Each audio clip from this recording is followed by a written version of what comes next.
तर आजच्या आपलं सेशन रेकॉर्डिंग सुद्धा झालेलं आहे, जेणेकरून ज्यांना जॉईन करता आले नाही काही कारणास्तव त्यांना देखील आपण रेकॉर्डिंग त्याचं उपलब्ध करून देऊया. Parbhani, Dhule, Beed, welcome welcome. पारनेर आहे, परभणी आहे. अजून अजून बाकी आपण आपल्या सेशनची सुरुवात अशी करतोय. सगळेजण एकमेकांचे परिचय असतात, पण काही नवीन असतात ज्यांचा आपण परिचय घेणं गरजेचं आहे. हिंगोली आहे, वाशिम आहे, नंदुरबार आहे, ठाणे आहे, बीड आहे, सोलापूर आहे, जालना आहे, वर्धा आहे, ओके, रायगड आहे, ओके, लातूर, अहिल्यानगर, ओके, ठीक आहे. आता बस आपण करूया. म्हणजे थोडक्यात सांगायचं झालं तर महाराष्ट्रातल्या सर्व प्रकारच्या जिल्ह्यामधून आजचे आपले सोशल फाउंडेशनचे सभासद या सेशनला जॉईन झाले. सर्वप्रथम मी तुमचा हा अमूल्य वेळ तुम्ही या सेशनसाठी देत आहात, त्याच्याबद्दल मी तुमचा मनापासून आभारी आहे. तुम्हाला धन्यवाद देतो. आजचं आपलं सेशन आहे निश्चितपणे तुमच्या ग्रामपंचायत कामकाज स्मार्ट करण्यासाठी, डिजिटल करण्यासाठी, पेपरलेस करण्यासाठी हे निश्चितपणे फायदेशीर ठरणार आहे. आपण आता सेशनला सुरुवात करूया. माझी स्क्रीन दिसते का सर्वांना? माझा आवाज प्रॉपर येतोय का? आवाज येत आहे सर, काय अडचण नाही. माझी स्क्रीन दिसते प्रॉपर? स्क्रीन नाही दिसत आहे सर. आता दिसायला लागली असेल बघा.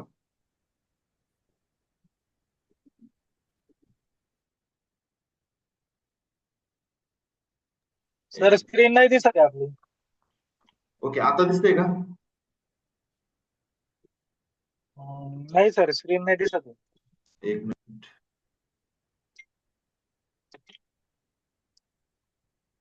आता दिसते का? हो सर, दिसतंय आता. ओके, दिसतंय आता. ओके. चलो, आजच्या डिजिटल पेपरलेस आणि स्मार्ट ग्रामपंचायतीमध्ये मी तुमचं अशोक कडनं मनापासून स्वागत करतोय. सेशनला सुरुवात करण्यापूर्वी 2-3 गोष्टी मी आपल्याला क्लिअर करतो की साधारणपणे हे सेशन 1.5 ते 2 तास या दरम्यान चालणार आहे. त्यामुळे आपल्याला काही शंका वगैरे जर असेल तर आपण त्या नोटपॅडवर नोट डाऊन कराव्यात, जेणेकरून लास्ट आपण त्याचं क्वेश्चन आन्सर सेशन घेणार आहोत. त्यावेळेस तुम्हाला संधी क्वेश्चन विचारण्यासाठी दिली जाईल. तुम्हाला मोबाईल वगैरे तुम्ही थोडंसं बाजूला ठेवा. बरेच वेळा डिस्टर्बिंग होतं आणि जे काही मेन क्वेश्चन आपल्याला विचारायचे असतात ते आपले राहून जातात. अशा प्रकारे एक साधारणपणे सूचना या सेशनच्या असणार आहेत. माझा परिचय आदरणीय आमचे सुरेश जी मंडिक सर, आमचे मित्र, यांनी दिलेलाच आहे. मी ग्रामपंचायत अकोले, सॉरी, पंचायत समिती अकोले या ठिकाणी इथं वर्किंग करत आहे, अहिल्यानगर या ठिकाणी. आणि त्यांनी सांगितल्याप्रमाणे ऑलरेडी आपण जे काही आता सेशन घेणार आहोत किंवा सेशनमध्ये जे टॉपिक आपण कव्हर करणार आहोत ते टॉपिक हे पूर्णपणे आपल्या स्वतःच्या अनुभवातून आपण जे काही ऍप्लिकेशन तयार केले महापंचायत या नावाने त्याच्या बेसवर आधारित असणार आहे. फक्त त्याला जोड आपण डिजिटल कामकाज कसं करता येईल, स्मार्ट वर्क कसं करता येईल याची दिलेली आहे. आजच्या सेशनचा आपला मेन उद्देश असाच आहे की ग्रामपंचायत कामकाज पेपरलेस आणि तणावमुक्त पद्धतीने कसं करता येईल.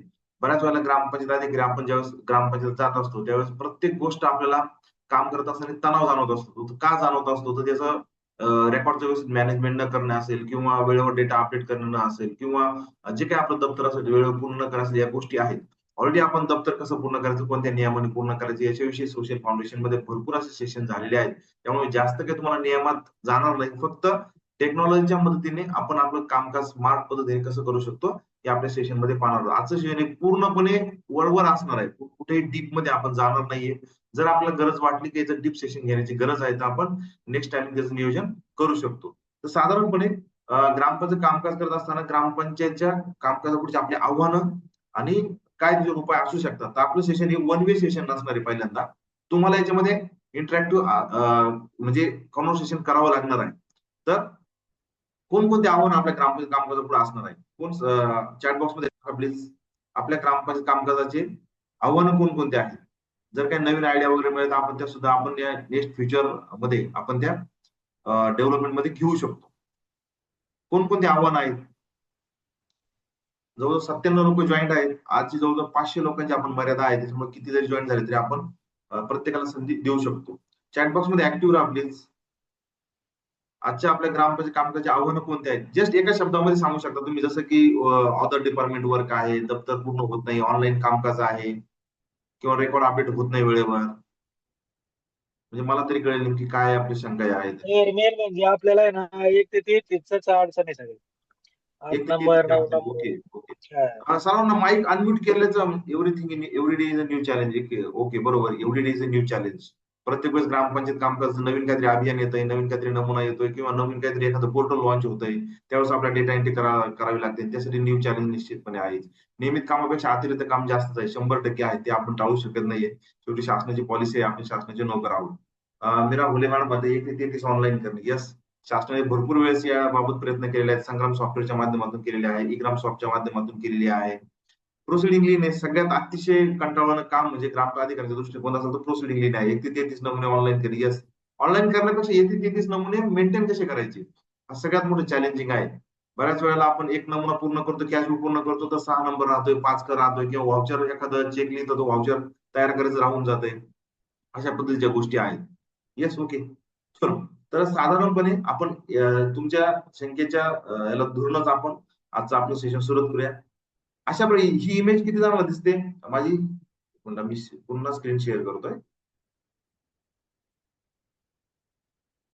ओके. स्क्रीनवर तुम्हाला इमेज दिसते. अशी आपली अवस्था आहे का? स्क्रीनवर तुम्हाला इमेज दिसते. अशा प्रकारची आपली अवस्था सध्या तरी आहे असं मला तरी वाटतंय. भरपूर ते रजिस्टर इतर डिपार्टमेंटचं कामकाज आहे. याच्या ओझ्याखाली आपण इतके दबले गेलेलो आहोत, की आपल्याला आपलं मूळ लाईफ आपण सगळेच विसरून गेलो. आपण कुटुंबाला वेळ द्यायचं विसरून गेलेलो आहे.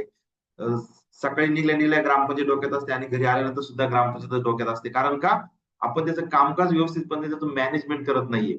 आणि त्यामुळे अशा प्रकारची अवस्था दप्तराचं ढीग म्हणूया आपण किंवा आपलं ग्रामपंचायतीचं कपाट जरी म्हटलं तरी त्याच्यामध्ये विस्कळीतपणा जाणवतो. प्रॉपर रेकॉर्ड मॅनेजमेंट केलं जात नाही. ते सर्व का होतंय? तर ऐन वेळेस आपण ज्या वेळेस आपण रेकॉर्ड मॅनेज करायचा विषय घेतो, त्याच्या वेळेस कुठेतरी काम आपल्याकडे आलेलं असतं आणि ते जे काही हातात घेतलं असतं काम आहे, ते आपण सोडून देतो आणि असं महिना जातो, 2 महिने जातात तरी ते रेकॉर्ड हे पूर्ण होत नाही. अदर वर्क जास्त आहे. येस मॅडम, बरोबर. तर ही इमेज आपलं ग्रामपंचायत कामकाज वर्णन करण्यासाठी सफिशियंट आहे असं मला वाटतं. येस, बरोबर ना? जर तुम्हाला वाटतं की ओके आहे, तर वाय टाइप करा प्लीज. Yes, okay. योजना आली की फक्त जीपी. येस, बरोबर मॅडम. येस. तर एवढी इमेज आपलं ग्रामपंचायत कामकाजाचा जो काही ओव्हरलोड आहे, ताणतणावामध्ये जे आपण कामकाज करतो ते एक्सप्लेन करण्यासाठी ही सफिशियंट आहे.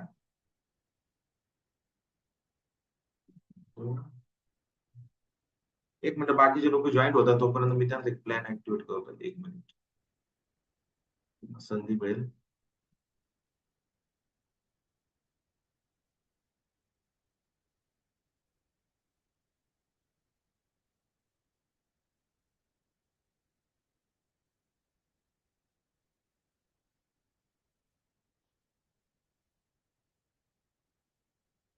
एक मिनिट, 1 मिनिट फक्त. बाकीचे लोक जॉईन होत आहे. 500 लोकांची कॅपॅसिटी आहे. 100च लोक जॉईन होत आहे. बाकीच्या लोकांना संधी मिळाली पाहिजे म्हणून मी थोडंसं. होतील सर हळूहळू, काय अडचण नाही. हो, हो. ते त्यांचं ते लिमिट वाढतोय मी जरा त्याचं. एक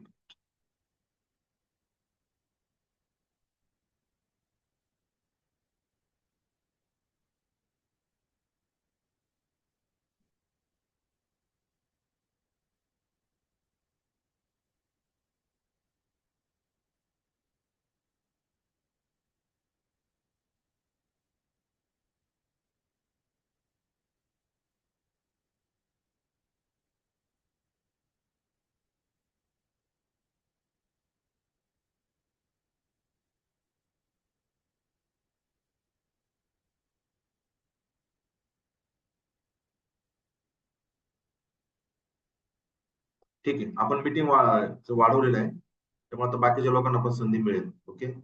सॉरी डिस्टर्बन्स पण. ओके. तर अशा प्रकारची इमेज आपल्या ग्रामपंचायत कामकाजाचा एक आपल्याला वर्णन करायला सांगू म्हणजे जमेल आपल्याला या ठिकाणी. तर याच्यामध्ये आपल्याला काय मेन प्रॉब्लेम असू शकतात. तर भरमसाठ रजिस्टर आहेत, दप्तर आहेत, जे रेकॉर्ड मेंटेन वेळेमध्ये आपण करण्याची इच्छा आपली असते, परंतु इतर कामांमुळे आपलं ते मेंटेन होत नाहीये. आणि जरी मेंटेन करण्याचा प्रयत्न केला तरी ती वेळखाऊ प्रक्रिया आहे. एक जरी साधारण आपल्याला कॅशबुक जरी लिहायचं ठरलं, दररोज तर कॅशबुक मेंटेन होणं शक्य नाही. पण जरी एखाद्या योजनेत जरी मेंटेन करायचं ठरलं तरी 2 ते 3 दिवस जातात. अशा आपल्याकडे 7 ते 8 योजना असतात. त्याच्यामध्ये आपल्याला 15 दिवस, आठवडाभर निघून जातात आणि त्यासोबतच इतरही पण आपली कामं जॉइन करतात. त्यामुळं इच्छा असून देखील आपल्याला ते रेकॉर्ड मेंटेन करता येत नाही. तणावपूर्ण कामकाज साधी गोष्ट आहे. एखाद्या वेळेस जर एखादं रेकॉर्ड वेळेवर पूर्ण नाही झालं, कुठेतरी मग आपले विस्तार अधिकारी आले, बीडीओ साहेब आपले दप्तर तपासणी करण्यासाठी ग्रामपंचायत व्हिजिटला आले, त्यावेळेस आपल्या मनामध्ये धडकी भरते. त्या सरांनी माझं दप्तर चेक करू नये. आणि केलं तर ह्या चुका वगैरे सापडू शकतात. याने काय होतं, प्रेशर आपल्या मनामध्ये कायमस्वरूपी तयार होतो. कारण का? आपण दप्तर कधी पूर्ण करतच नाही आणि करण्याची इच्छा जरी असली तरी आपल्या त्यांनी होत नाही. मग याच कारणासाठी आपण कुठेतरी चुकीच्या गोष्टी असेल या गोष्टी आपण करण्यासाठी स्वतःला इच्छा नसताना सुद्धा आपण भाग पडतो. तर याच्यामध्ये साधारणतः जे काही आपण कामकाज सध्या करतो त्याच्यामध्ये सध्याचं जे कामकाज आहे ते पूर्णपणे कागदोपत्री कामकाज आहे, वेळखाऊ प्रक्रिया आहे, दप्तराचा विस्कळीतपणा जे तुम्हाला अगोदर मी सांगितलेलं आहे. आणि याच्यामध्ये काय होतं कुठेतरी प्रशासकीय पारदर्शकतेचा अभाव आपल्याला याच्यामध्ये गावामध्ये दिसून येतो. साहजिकच गोष्ट आहे. लोक मग आपल्याला वेगवेगळ्या पद्धतीचे आरोप वगैरे करणं किंवा वेगळ्या पद्धतीचे माहिती अधिकार असणं, माहिती अधिकार वगैरे टाकणं, अशा पद्धतीने आपल्याला एक जिरी सांगण्याचा प्रयत्न गावातले लोक किंवा इतर जे काही चुकीच्या मानसिकतेचे लोक तयार असतात. तर ह्या जर गोष्टी आपण जर वेळेवर जर पूर्ण केल्या नाही तर आपला वेळ पैसा सगळा हा वेस्टेज जात असतो. तसं याच्यामध्ये साधारणपणे आपल्यापुढे जे चॅलेंजेस असतात त्याचं चॅलेंज मी 4 ते 5 प्रकारामध्ये त्याचं एक बायफर्केशन करण्याचा प्रयत्न केलेला आहे. इतरही भरपूर चॅलेंजेस आहेत. तर त्यातलं पहिलं आपण घेऊया टॅक्स असेसमेंट चॅलेंज. आता ग्रामपंचायतीला कराची फेर आकारणी करत असताना आपल्याला काय काय प्रॉब्लेम येतात. आपण जे फक्त 2 ते 3 मिनिटांमध्ये घेणार आहोत. तुम्ही सुद्धा मला चॅट बॉक्समध्ये टाकायचंय. ओके. काय कराची फेर आकारणी करत असताना आपल्याला कोणकोणते चॅलेंजेस येतात? तुम्हाला काय वाटतं सांगा? चॅट बॉक्स मध्ये जरी टाकलं एक एक दोन दोन शब्द जरी मध्ये टाईप जरी केलं तरी मला समजेल. कराची फेरआकार करताना आपल्याला कोणते चॅलेंजेस येतात? चुकीची कर आकारणी होते, कॅल्क्युलेशन आपल्याला माहित नाहीये किंवा एखादी समजा बखळ जागा असेल किंवा कलेक्टर एरिया प्लॉट असेल त्याला त्याला कशा पद्धतीची कर आकारणी करायची आहे. गावामध्ये तुमचा सोलर प्रोजेक्ट असेल त्याला कशा प्रकारची कर आकारणी करायची आहे किंवा इतर अशी काही व्यवसाय असतील त्याला कशा प्रकारची कर आकारणी करायची आहे. त्यावेळेस ग्रुपवर तुम्ही बघत असता, सर माझ्या गावामध्ये शाळा आहे, शाळेला कर आकारणी करता येईल का? शाळेमध्ये समजा हॉस्टेल आहे, हॉस्टेलवर कर आकारणी करता येईल का? वगैरे वगैरे भरपूर अशा गोष्टी असतात. तुमच्या अशोक सर, याच्यामध्ये काय होतं, हं, प्रॉपर ज्ञान नसल्यामुळे हं. त्याच्यामुळे ती प्रॉपर आकारणी करता येत नाही आपल्या लोकांना. बरोबर, ते बरोबर. सिस्टमॅटिक आकारणी करता येत नाही. आणि त्याचं काहीतरी युनिव्हर्सल फॉर्म्युला पाहिजे आपल्याला. बरोबर. पण की तुम्ही जो बनवलाय तो लोकांना सांगा. हां, आता काय होतं, बऱ्याच वेळेला काय होतं, आपल्याकडे सगळे नियम आहे, जी-आर आहे, सगळे आपल्याकडे. तरी पण आपल्याला त्याचं इम्प्लिमेंटेशन करता येत नाही. का? आपल्याला ॲक्चुअली त्याचं वर्क कसं केलं जातं आणि त्यासाठी काय-काय फॉर्म्युलेज वगैरे त्यात ॲड करावेत हे आपल्याला माहिती नसतं. त्याच्यामुळे आपण कुठेतरी एक गावात मार्केटमध्ये एखाद्या खासगी व्यक्तीकडनं वगैरे ते करून घेणं, त्याच्यामध्ये भरमसाठ चुका होतात. आणि मग टायमिंगला कुठेतरी एखादा व्यक्ती गावामध्ये म्हणतो येतो आणि आपलं म्हणतो, "भोसले एवढा माझा टॅक्स लागायला नव्हता, म्हणजे कसं काय लागला?" ज्यावेळेस त्याला एक्सप्लेनेशन करायची गरज आहे, त्यावेळेस आपल्याला ते करता येत नाही. कारण का? आपण मुळात ती प्रक्रिया समजून घेतलेली नसते किंवा जरी समजलेली असली तरी आपण ती कशी वर्क करते हे आपल्याला माहित नसतं. मग याच्या अजून भरपूर अशा चुका होतात. आता तुम्ही ग्रामपंचायत अधिकारी आहात, तुम्ही ते डेली वर्क करत आहात. मी पण करतोय ते. जास्त आपण याच्यामध्ये काही डिस्कस करणार नाही. पण टॅक्स असेसमेंट करत असताना तुम्हाला प्रॉपर मेजरमेंट तुमच्याकडे नसतं. असलं तर त्याचं कन्व्हर्जन तुम्हाला प्रॉपर जमत नाही. एखाद्या इमारतीचा घसारा तुम्हाला काढायला जमत नाहीये. ज्यावेळेस आम्ही फेरआकारणी करत असताना आता नगर जिल्ह्यामध्ये आम्ही ज्यावेळेस हे सेशन घेतले किंवा लोकांना गाईड केलं ना, त्यावेळेस आपल्या लोकांना माझ्या ग्रामपंचायत बांधकामाचे दर कोणते आहेत? माझ्या ग्रामपंचायतीला जमिनीचे दर कोणते लावावेत? हे सुद्धा कळत नाही. रेडी रेकनर दर म्हणजे काय? बांधकामाचा दर म्हणजे काय? हे कळत नाही. आपल्या ग्रामपंचायत ठरवलेला दर म्हणजे काय? हे सुद्धा कळत नाही. तर अशा प्रकारची शोकांतिका आपल्या या लोकांमध्ये आहे. त्याचं कारण काय आहे? आपण कधी ती प्रक्रिया जाणून घेतलेली नाही. आणि ज्या लोकांनी जाणून घेण्याचा प्रयत्न केला, ती अतिशय क्लिष्ट आहे. आणि त्यासाठी जर ज्यावेळेस प्रॉब्लेम आले, त्यावेळेस त्यांना समजून सांगायला कोणी नाहीये तिथं. मग याचं जर कुठेतरी रेडीमेड एक सोल्युशन जर आपल्याला मिळालं, की ज्याच्यामध्ये फक्त मला जेवढं माहिती आहे तेवढं जर मी त्या सिस्टममध्ये टाकलं आणि मला बाकीच्या गोष्टी ऑटोमॅटिक करता आल्या पाहिजे, तर ते या गोष्टी आपल्या महापंचायत ॲप्लिकेशनने शक्य आहे. तर कुठेतरी टॅक्स असेसमेंटमध्ये येणारे चॅलेंजेस आपण हे कमी करण्याचा प्रयत्न केलेला आहे. ज्याच्यामध्ये तुमची अचूक कर आकारणी तुमची कशी होईल, या पद्धतीचं आपण त्याच्यामध्ये सोल्युशन दिलेलं आहे. आता नुसती कर आकारणी करून भागत नाही. आपलं काय होतं, आपल्याला तो टॅक्स कलेक्ट पण करावा लागतो. कलेक्ट केलेल्या टॅक्सचं मॅनेजमेंट आपल्याला करावं लागतं. टॅक्स कलेक्ट करायचा असेल तर आपली सुरुवात कुठून होते? 9 नंबर तयार करापासून होते. आता मग बऱ्याच वेळेला तुमचा 8 नंबर असेल, 9 नंबर असेल, बऱ्याच वेळेला विस्तार अधिकारी म्हणतात, बीडीओ साहेब म्हणतात, की तुमचा 8 आणि 9 नंबर जुळतं का आम्हाला दाखवा. तो जुळतच नाही तो. का जुळत नाहीये? तर 8 नंबरच्या प्रॉपर्टीचे टॅक्स तुम्ही वेगळ्या पद्धतीने कॅल्क्युलेशन केले असतात. 9 नंबरला घेताना वेगळ्या पद्धतीने घेतलेले असतात. त्याची थकबाकी घेतलेली नसते किंवा काही प्रॉपर्टीला टॅक्सला दंड लावलेला असतो, काही ठिकाणी दंड लावलेला नसतो. थोडक्यात काय ह्युमन इरर्स आपण ज्याला म्हणतो, जिथं-जिथं माणसाचा हस्तक्षेप वाढतो, तिथं-तिथं चुका या दाटपणे होतात. तर आणि समजा वसुली ऍक्च्युअली समजा 9 नंबर तुम्ही तयार जरी केला तर हा दरवर्षी तुम्हाला तयार करावा लागतो. त्याची वसुली जर आली तर तुम्हाला वसुली सेक्शनमध्ये तुम्हाला ती अपडेट करावी लागते, थकबाकी काढावी लागते. असं हे चक्र आपण वर्षानुवर्ष जसं नोकरीला लागलोय, रिटायरमेंट होईपर्यंत आपल्याला हे कायमस्वरूपी करावं लागतं. आणि जो काही टॅक्स तुमचा वसूल करायचा असतो त्याचं सुद्धा मॅनेजमेंट आपल्याला कॅशबुकला किंवा असेल किंवा 5 वगैरे असेल याचं सुद्धा आपल्याला करावं लागत असतं. तर या गोष्टी करण्यामध्ये कुठंतरी आपल्याला प्रॉब्लेम क्रिएट होतात. मग 9 नंबर तयार करणे, आपले इतर काम आपले भरपूर असल्या कारणाने आपलं त्याच्याकडे लक्ष जात नाही. आपण कुठंतरी जुनाच 9 नंबर वापरतोय. असे कितीतरी ग्रामपंचायत अधिकारी आहेत 4-4, 5-5 वर्षाचा एकच 9 नंबर पुढे आहे. बरोबर ना सुरेश भाऊ? बरोबर ना? 4-4, 5-5 वर्षाचे 9 नंबर एकदाच वापरतोय आपण. ना त्याच्यावर थकबाकी आपण लिहितोय, ना ज्यांनी वसूल केले त्याचा रेकॉर्ड आपण पुढे प्रॉपर मेंटेन करतोय.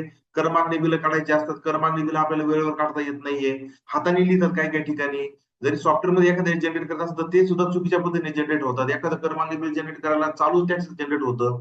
मागे त्याचा टॅक्स घेतला जात नाहीये किंवा दंड पण आकारला जात नाही. अशा भरपूर साऱ्या गोष्टी आहेत. लोक अदालतची नोटीस आहे. लोक अदालतची नोटीस तयार करताना आपल्याला त्या मॅन्युअली तयार करायला लागतात. त्यावेळेस आपली खूप धांदल उडते.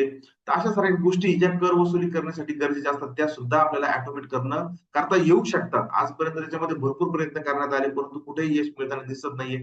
शासनाने देखील प्रयत्न केले संग्राम सॉफ्टवेअरच्या माध्यमातून, ई-ग्रामच्या माध्यमातून, महाई-ग्रामच्या माध्यमातून. तर कुठेतरी एक ग्रामपंचायतचं कामकाज कसं चालतं याचा विचार न करता ते सॉफ्टवेअर बनवले गेल्यामुळं ते आज यशस्वी होताना दिसून येत नाहीये. तर हे जे काही टॅक्स कलेक्शन असेल त्याच्याशी रिलेटेड रेकॉर्ड मॅनेजमेंट करणं असेल, या गोष्टी कुठेतरी ऑटोमेट होणं गरजेचं आहे. म्हणजे उदाहरणार्थ समजा तुमचा 9 नंबर तयार झाला. एखादा व्यक्ती तुमच्या ग्रामपंचायतीमध्ये आला त्याला टॅक्स भरायचा आहे. आता तो टॅक्स भरायचा जस्ट आपण फक्त 10 नंबरची पावती लिहितो.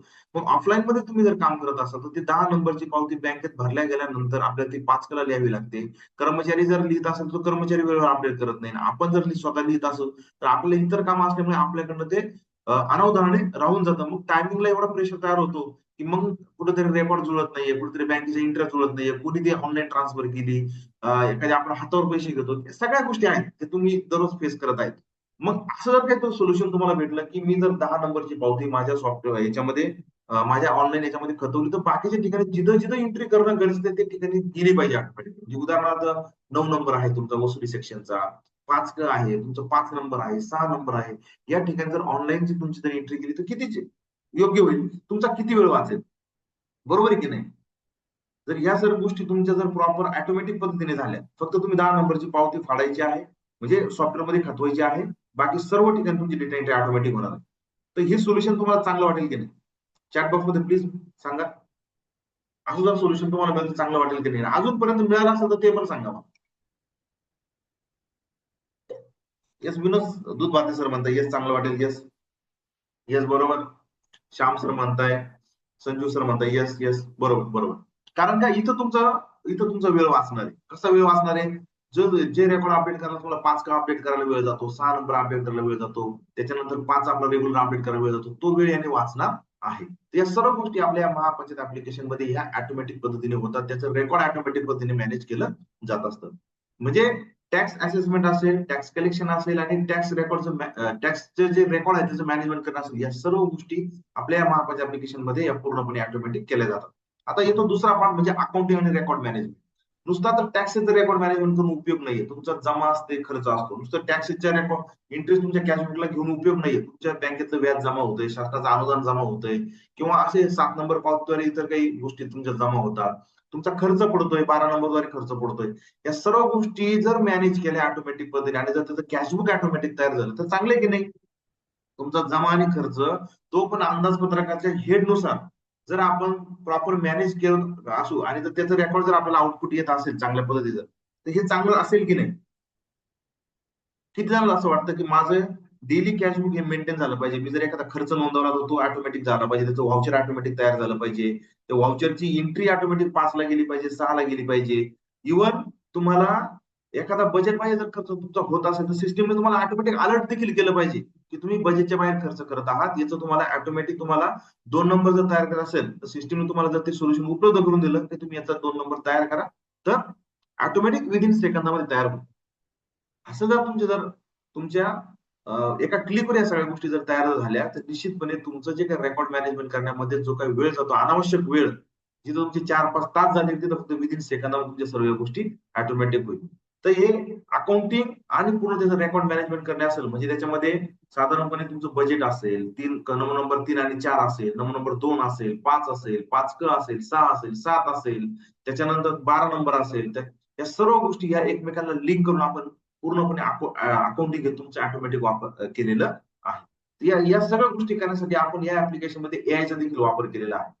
तर दुसरा जो मेन पार्ट येतो तो म्हणजे सर्टिफिकेट. आपण दैनंदिन ग्रामपंचायत कामकाज करताना अतिशय आपला मूलभूत पार्ट आहे की सर्टिफिकेट आपल्या प्रमाणपत्र, दाखले, उतारे वगैरे आपल्या लोकांना, नागरिकांना द्यायचे असतात. त्याच्यामध्ये मग स्वयं घोषणापत्र असतं तुमचं, आरटीएस द्वारे जे काही दाखले शासनाने आपल्याला सांगितलेले आहेत ते असतील, त्याच्यानंतर न अर्ज दाखले असतील, जन्म, मृत्यू, विवाह प्रमाणपत्र असतील. या सर्व गोष्टी जर तुम्हाला विदिन क्लिकवर, म्हणजे तुमच्या सॉफ्टवेअरमध्ये तुमच्या नागरिकांचा डेटा ऑलरेडी आहे, त्याच डेटाचा वापर करून जर विदिन सेकंदावर तुम्हाला ह्या गोष्टी जर मिळाल्या, तर तुमचा वेळ जो एक सर्टिफिकेट जनरेट करण्यासाठी 10 ते 15 मिनिटं लागतात ना, तो फक्त विदिन एका सेकंद, सॉरी 30 सेकंदामध्ये, एका मिनिटामध्ये तुमचं सर्टिफिकेट ऑटोमॅटिक जनरेट होणार आहे. आता किती ग्रामपंचायती आहेत की प्रत्येक नागरिकाला तुम्ही एखादं प्रमाणपत्र देताय, दाखला देताय आणि त्याचा अर्ज घेताय? असे किती लोक आहेत? फक्त हात वरती करा, म्हणजे येस, फक्त मी करा का मी त्याचा अर्ज तयार करून घेतो. असे जर कोणी असेल, प्रत्येक सर्टिफिकेटला देतात, व्यक्ती नागरिकांना देत असताना. सर्वेश पाटील म्हणता येस करता, चॅटबॉक्स मध्ये तुम्ही फक्त मी टाईप जरी केलं तरी कळेल मला येस. असे किती जण आहेत की प्रत्येक, म्हणजे इव्हन ना हरकत दाखल्याला तुम्ही अर्ज घेताय, स्वयं घोषणापत्राला सुद्धा त्याला काही गरज नाहीये, पण ऍक्च्युली इतर दाखल्यासाठी अर्ज घेताय किंवा जन्म, मृत्यू, विवाह वगैरे, आणि त्याचं रेकॉर्ड प्रॉपर पद्धतीने मॅनेज केलं जातं. येस. पण आता हा अर्ज तुम्ही जो घेताय, तो स्वतः तो व्यक्ती तुम्हाला लिहून देतोय की तुम्ही त्याला ग्रामपंचायतचा एखादा फॉर्मॅट तयार केलाय आणि मग तो तुम्हाला लिहून देतोय? फॉर्मॅट जर तयार करायचं असेल तर एफ टाईप करा, आणि तो स्वतः जर तयार करत असेल तर येस टाईप करा, म्हणजे येस सेल्फ फॉर्मॅट केलाय. येस फॉर्मॅट केलं, येस. ओके, येस म्हणजे येस म्हणजे याचा अर्थ सेल्फ, तो व्यक्ती सेल्फ अर्ज करतो थोडक्यात. फॉर्मॅट केलाय, बरं, फॉर्मॅट केलाय, बरोबर. म्हणजे किती ते बरेच असे ग्रामपंचायत अधिकारी आहेत, त्यांनी फक्त फॉर्मॅट करून तो व्यक्ती आल्यानंतर त्याचा बाबा हा अर्ज भर, आणि तो अर्ज आमच्याकडे आल्यानंतर आम्ही पुढचे प्रमाणपत्र देण्याची तुला प्रोसेस करू. पण एक लक्षात घ्या, जर एका क्लिकवर त्या व्यक्तीच्या नावासहित अर्ज जर तयार झाला तर, म्हणजे तो अर्ज त्या व्यक्तीला तुम्ही देणार, तो त्याचं नाव लिहिणार, आणि मग सगळ्या गोष्टी तो दिल्यानंतर त्याला 5-10 मिनिटं त्याची जाणार, आणि मग तुमच्याकडे तो अर्ज देणार. पण ह्या सर्व गोष्टी करण्याच्या अगोदर फक्त तुम्ही रेडीमेड त्याला फक्त एका क्लिकवर अर्ज जर दिला तर, बहुत बढिया सर्वेश पाटील सर, येस. याने काय होईल, त्या व्यक्तीला सुद्धा एक सिस्टीम आपण जी म्हणतो ना फॉलो करणे असते, ती सुद्धा तो फॉलो करेल. आणि डिजिटल कामकाज जे म्हणतो आपण, ऍक्च्युली कामकाज कसं चालवं एखाद्या शासकीय कार्यालयाचं, ते तंत्रज्ञानाचा वापर करून आपण कसं ऑटोमेट करू शकतो, त्याचा अनुभव त्याला येईल. तुम्हाला सुद्धा त्याचा अनुभव येईल. प्रवीण गागे सर मध्ये 1 नंबर, येस. तर आपल्या ऍप्लिकेशन मध्ये तुम्ही कोणताही प्रमाणपत्र त्याला द्या, म्हणजे जवळजवळ आपण 60 प्रकारचे प्रमाणपत्र आपण आपल्या ऍप्लिकेशन मधून त्या व्यक्तीला देऊ शकतो, ज्याच्यामध्ये ना हरकत दाखला आहे, तुमचं आरटीएस द्वारे देण्यात येणारे दाखले आहे, स्वयं घोषणापत्र आहे, त्याच्यानंतर जन्म, मृत्यू, विवाह सगळे प्रकारचे दाखले, आणि सगळ्या दाखल्यावर विशेष म्हणजे क्यूआर कोड आहे. सगळ्या दाखल्यावर स्वयं घोषणापत्र सोडून. आणि या सगळ्या दाखल्यासाठीचा अर्ज फक्त तुमचा विदिन एका क्लिकवर तयार होतो. त्याच्या विषयासहित त्याच्या अर्ज तुम्हाला 1 बाय 1 एक डेमो दाखवणार आहे. या सर्व गोष्टी ऑटोमॅटिक आपल्या ऍप्लिकेशन मध्ये या पूर्णपणे केल्या जातात. त्याचं रेकॉर्डिंग अकाउंटिंग आहे. एखादं प्रमाणपत्र त्या व्यक्तीला तुम्ही दिलं, त्याच्यापुढे जर काही एखादी फी जरी घेतलेली असेल, 20 रुपये, 40, 50, जी काय असेल तुम्ही घेत असाल ती, त्या फीचं अकाउंटिंग सुद्धा ऑटोमॅटिक आपल्या याच्यामध्ये केलं जातं. म्हणजे 20 रुपये जरी घेतले तर त्याची 7 नंबर पावती सुद्धा ऑटोमॅटिक जनरेट होते. त्या 7 नंबर पावतीची एंट्री 5 का असेल, तुमचा 6 नंबर असेल, या सर्व गोष्टींना ऑटोमॅटिक होते. कुठल्याही प्रकारे तुम्हाला मॅन्युअली एंट्री करायची गरज नाही, आणि याचं रेकॉर्ड सुद्धा ऑटोमॅटिक मेंटेन केलं जातं. तुम्ही त्याचं, तुम्हाला महिन्यानुसार रेकॉर्ड काढू शकता, दिवसानुसार रेकॉर्ड काढू शकता. तुम्हाला असं वाटतं की मला पूर्ण 6 महिने आजपर्यंत किती सर्टिफिकेट गेले, कोणत्या टायमिंगला गेले, किती कोणत्या डेटला गेले, इथपर्यंत सुद्धा तुम्हाला त्याचा रेकॉर्ड ऑटोमॅटिक तुम्हाला दिसणार आहे. तर पूर्णपणे पारदर्शक करण्याचा प्रकार, म्हणजे पारदर्शक करण्याचं कामकाज आपण या महापालिकेच्या माध्यमातून ग्रामपंचायत केलेलं आहे.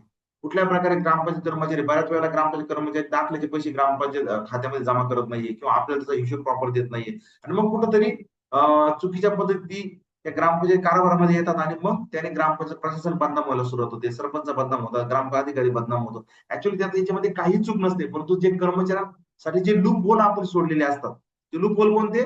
समजा एखादा दाखला घेतला, दिला, त्याचा 20 रुपये जे काही जमा होतील ना, 40 रुपये जमा होतील, ते ऍक्च्युअली त्याची पावती जर जनरेट झाली तर त्याला हालचाल करता येत नाही. जर पावती न देता जर त्याने एखादा दाखला जर दिला, तर निश्चितपणे मात्र त्याचे लूप होल्स त्याला फायदेशीर ठरतात. तर ह्या गोष्टी आपण या महापंचायतमध्ये या पूर्णपणे टाळलेल्या आहेत. याचबरोबर दुसरी जो महत्वाचा पार्ट म्हणजे, आणि ग्रामपंचायत अधिकाऱ्याच्या दृष्टीने अतिशय कंटाळवाणा, तो म्हणजे मीटिंग प्रोसिडिंग लिहिणे. बरोबर आहे की नाही? किती जणांना प्रोसिडिंग लिहायला आवडतं? जर असं तर मी म्हणा, प्रोसिडिंग लिहायला कोणाला आवडतं? प्रोसिडिंग लिहायला पेनाने लिहिला, अनुजा तांबे मॅडम म्हणतात मला आवडतं. अरे वा, अभिनंदन. हाताने लिहायला आवडतं. 1 2 3 1 2 3 कोण आहे? मला येस, नाही, नाही. ओके, अजिबात नाही आयफोन, अजिबात नाही. ओके, अजून याचा अर्थ बाकीच्या सगळ्यांना पण आवडतं याचा अर्थ. No no. Okay, no no. बरेच जण नो आहेत. ओके, अजिबात नाही, अजिबात नाही. काही एकदम तिटकारा अजिबात. प्रोसिडिंग लिहिणे सगळ्यात कंटाळवाणा विषय. येस, अतिशय कंटाळवाणा विषय आहे. आपल्याला जर ही प्रोसिडिंग जर तुम्ही स्वतः जर बोलत असाल आणि जर तुमच्या समोर जर ऑटोमॅटिक टाईप झालं तर, जर तुम्ही नुसतं बोलताय जसं मी आता तुमच्या समोर बोलतोय आणि ते ऑटोमॅटिक टाईप होत आहे, असं जर फील जर तुम्हाला आला तर किती जणांना आवडेल हे? तुम्ही नुसतं बोलला तरी प्रोसिडिंग ऑटोमॅटिक टाईप झालं पाहिजे. सोनल म्हणतो येस, रेकॉर्डिंग हस्तलिखित असले पाहिजे. येस, रेकॉर्डिंग हस्तलिखित असले पाहिजे, परंतु तुम्ही जे काही पीडीएफ वगैरे जी काही प्रोसिडिंगची तयार होणार आहे ती तुम्ही ऍज अ प्रोसिडिंग लावू शकता, किंवा तुमचे जे ग्रामपंचायत कर्मचारी असतात त्यांना ऍज इट इज सांगू शकता बाबा ही पीडीएफ आहे, याच्यानुसारच मला प्रोसिडिंग पूर्ण पाहिजे. येस. तर बऱ्याच जणांचा उत्साह आहे, तर आपण आता जास्त काय आणवणार नाही. आपण डायरेक्ट आता लाईव्ह सेशन घेणार, लाईव्ह प्रॅक्टिकल आपण बघणार आहोत. हे सर्व प्रॉब्लेम सगळ्यात महत्वाचं म्हणजे तुम्हाला येतात. असं आहे का कुणी यातले कोणताही प्रॉब्लेम तुम्हाला येत नाहीये? जर नसेल तर नो टाईप करा, आणि सगळ्यांना जर येत असेल तर वाय टाईप करा. मी तुम्हाला वारंवार टाईप करायला यासाठी सांगतोय जेणेकरून सेशन इंटरॅक्टिव्ह होईल.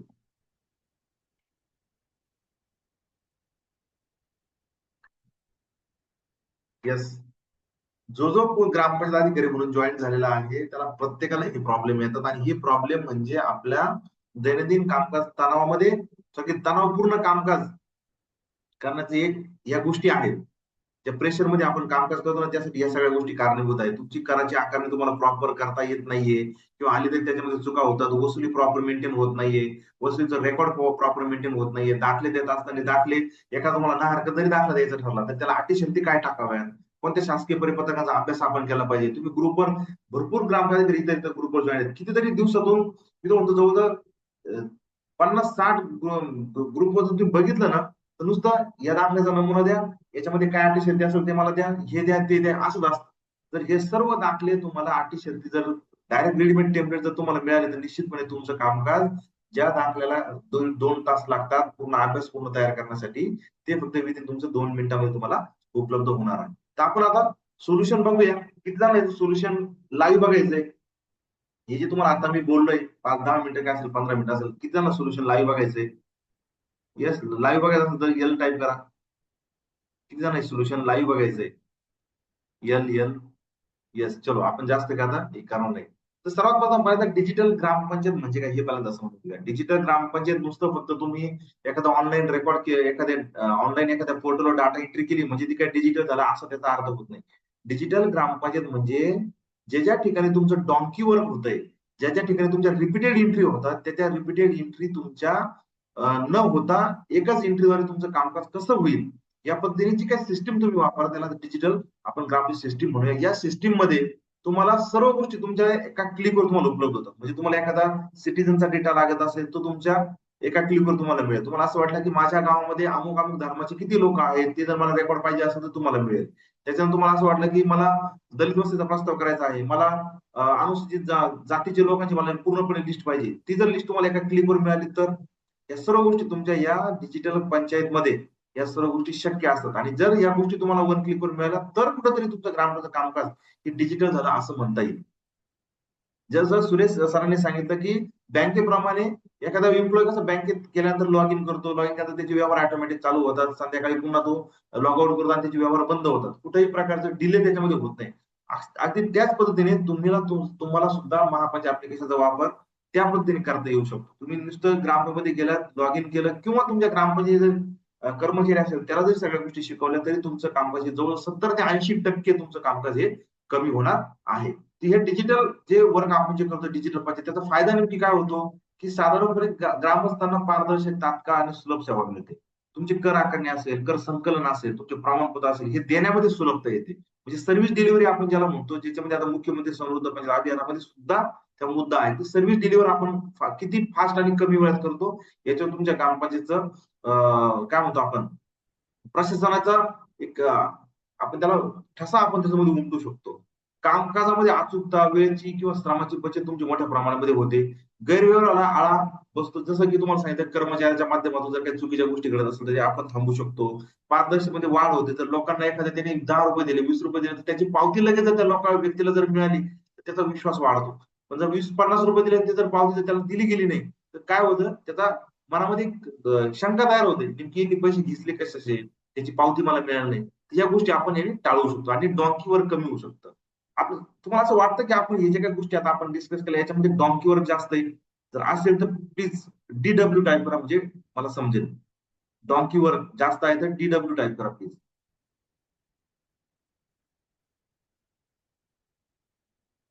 येस. जेवढे काही आता आपण पॉइंट डिस्कस केले याच्यामध्ये डॉन्की वर्क किती आहे असं तुम्हाला वाटतं? ज्याच्यामध्ये तुम्हाला सर्टिफिकेट असेल, टॅक्सेस आकारणे असेल, टॅक्स कलेक्शन असेल, मीटिंग असेल, या सर्व गोष्टींमध्ये डॉन्की वर्क अतिशय जास्त आहे आणि याच डॉन्की वर्कमुळे तुमचं जे ग्रामपंचायत कामकाज होतं ना, हे पूर्ण तणावपूर्ण होतं आणि त्याच्यामुळे ग्रामपंचायत अधिकारी हे प्रेशरमध्ये येतात. त्यांच्या चेहऱ्यावर एकदम असे चेहरा पडलेला असतो. ज्यावेळेस ग्रामपंचायत सोडतात, पंचायत समितीमध्ये कुठेतरी रिपोर्ट जमा करतात, असं कुठेही फ्रेश जाणवत नाही. का? दिवसभरामध्ये त्या कामकाजाच्या पिचीमध्ये इतक्या गोष्टी घडून गेल्या असतात ना, त्याला स्वतःसाठी जगण्यासाठी वेळ मिळतो, ना कुटुंबासाठी वेळ मिळतो, ना कशा इतर गोष्टींसाठी. त्याचं मेन कारण काय आहे? जे डॉन्की वर्क आपण करतो त्याच्यामध्ये आपला जाणारा अनावश्यक वेळ. तर डिजिटल डेटा हा तुमच्या कधी पण तुमच्या नियोजनासाठी फायदेशीर ठरत असतो. तुमचं डॉन्की कमी करण्यासाठी फायदेशीर ठरतो. दैनंदिन कामकाजाचं ऑटोमेशन तुम्हाला करता येतं. ई गव्हर्नन्स जे शासनाचं आता धोरण आहे ई गव्हर्नन्स करणं त्याच्यामध्ये ई ग्राम स्वराज पोर्टल असेल, पीडीआय असेल किंवा पंचायत निर्णय असेल, हे सर्व जे काही शासन जे लॉन्च करतं वेगवेगळे नवीन-नवीन पोर्टल त्याच्या पाठीमागे एकच मुद्दा आहे तो म्हणजे ई गव्हर्नन्स करणं. त्या प्रणालीला आपण प्रोत्साहन या आपल्या ग्रामपंचायत कामकाज जसं आपण डिजिटल पंचायतच्या माध्यमातून केलं तर निश्चितपणे देऊ शकतो. तुमच्या माहिती सुरक्षितता तुम्हाला मिळते. दीर्घकालीन साठवण आठवण म्हणजे उदाहरणार्थ समजा तुम्हाला 2 वर्षापूर्वीचा डेटा एखाद्या व्यक्तीचा पाहिजे आहे, तर तो सुद्धा तुम्हाला या ठिकाणी मिळतोय. तेच जर रेकॉर्ड जर तुम्हाला जर ऑफलाईन पद्धतीने जर काढायचं ठरलं रेकॉर्डने समजा कॅश बुकने किंवा एखादा व्यक्ती मला सर मी 2 वर्षापूर्वी माझ्या घराची पट्टी भरलेली आहे. मग ते 2 वर्षापूर्वीची पट्टी पाहण्यासाठी किंवा त्याची पावती पाहण्यासाठी आपल्याला किती वेळ द्यावा लागेल? हे सुद्धा याच्यामध्ये तुमचा वेळ हा रिड्यूस आपण केलेला आहे. तुमचं नुसतं वन क्लिक जरी त्या व्यक्तीचं नाव जरी टाइप केलं तरी तुम्हाला त्या व्यक्तीची पूर्णपणे टॅक्सची डिटेल्स त्या 4-5 वर्षाची तुम्हाला विदिन सेकंदामध्ये तुम्हाला उपलब्ध होणार आहे. स्मार्ट विलेज जे आपण म्हणतो त्याच्या संकल्पने दिशेने तुम्हाला वाटचाल या डिजिटल पंचायतचं कामकाज जर तुम्ही सुरू केलं महापंचायतच्या सोबत तर निश्चितपणे तुम्ही करू शकता. तर हे सर्व जे आपण आता बोलतोय ते सर्व जे आहे ते म्हणजे महापंचायत ऑनलाईन ऍप्लिकेशन याची लिंक तुम्हाला मी दिलेली आहे. चॅट बॉक्स मध्ये याची लिंक मी तुम्हाला टाकतो. याच्यावर क्लिक केल्यानंतर या लिंक वरती तुम्हाला या पेजवर तुम्ही येऊ शकता. या पेजवर तुम्हाला माझी त्या वेबसाईटची एक हेडलाईनच आपण दिली आहे. Your stressful panchayat work ends here. म्हणजे तुमचं जे काही तणावपूर्ण जे कामकाज आहे ते महापंचायतचा वापर केल्यानंतर तुमचं इथं जवळ-जवळ 70 ते 80% कमी होणार आहे. मी पूर्णपणे 100% म्हणणार नाही. कारण शेवटी ग्रामपंचायत कामकाज म्हणजे हनुमानाची शेपटी आहे. किती जरी आपण त्याला हे करायचा प्रयत्न केला तरी लांबच जाते. तर ते 70 ते 80% कामकाज तुमचं निश्चितपणे या ठिकाणी अ, कमी होणार आहे. याच्यामध्ये आपण एआयचा वापर केलेला आहे. आतापर्यंत जवळ-जवळ 500 आता जवळ-जवळ 500 पेक्षा जास्त ग्रामपंचायत याचा वापर केला आहे. जुनी आकडेवारी आहे.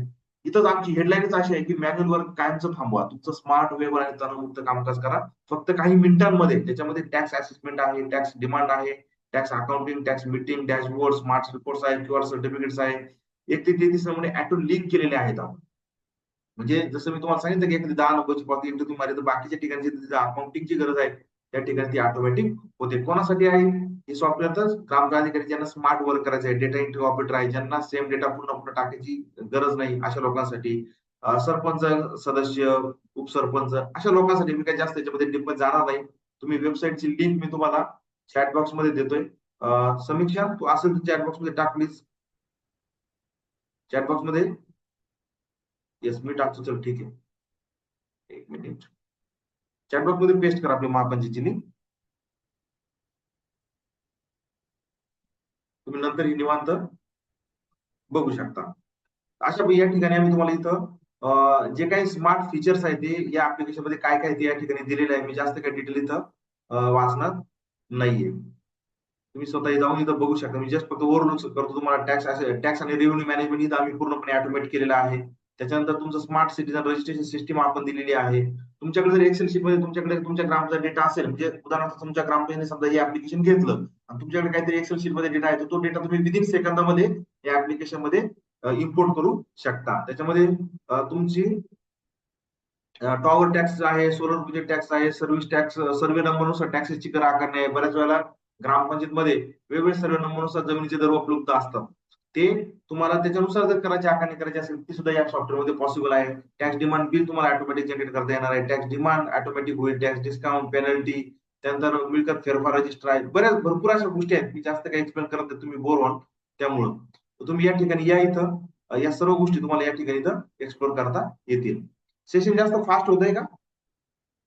1 ते 33 व्यतिरिक्त पेसाचे सुद्धा दप्तर सॉफ्टवेअर मध्ये समाविष्ट पाहिजे सर, कारण प्रत्येक वाड्या रेकॉर्ड ठेवताना त्याचं पेसाचं वेगळं दप्तर काय आहे सर? पेसा म्हणजे फक्त तुमचं मीटिंग आहे आणि त्याचं हे आहे अकाउंटिंग आहे, वेगळं काय आहे त्याच्यामध्ये? तुमचा जर आराखडा सोडला तर बाकी सगळ्या गोष्टी याच्यामध्ये ऑटोमॅटिक होतात, ते आपण बघूया वन बाय वन. तर या सगळ्या गोष्टी तुम्हाला या ठिकाणी मिळणार आहे. एक मिनिट, पुन्हा स्क्रीन शेअर करतोय.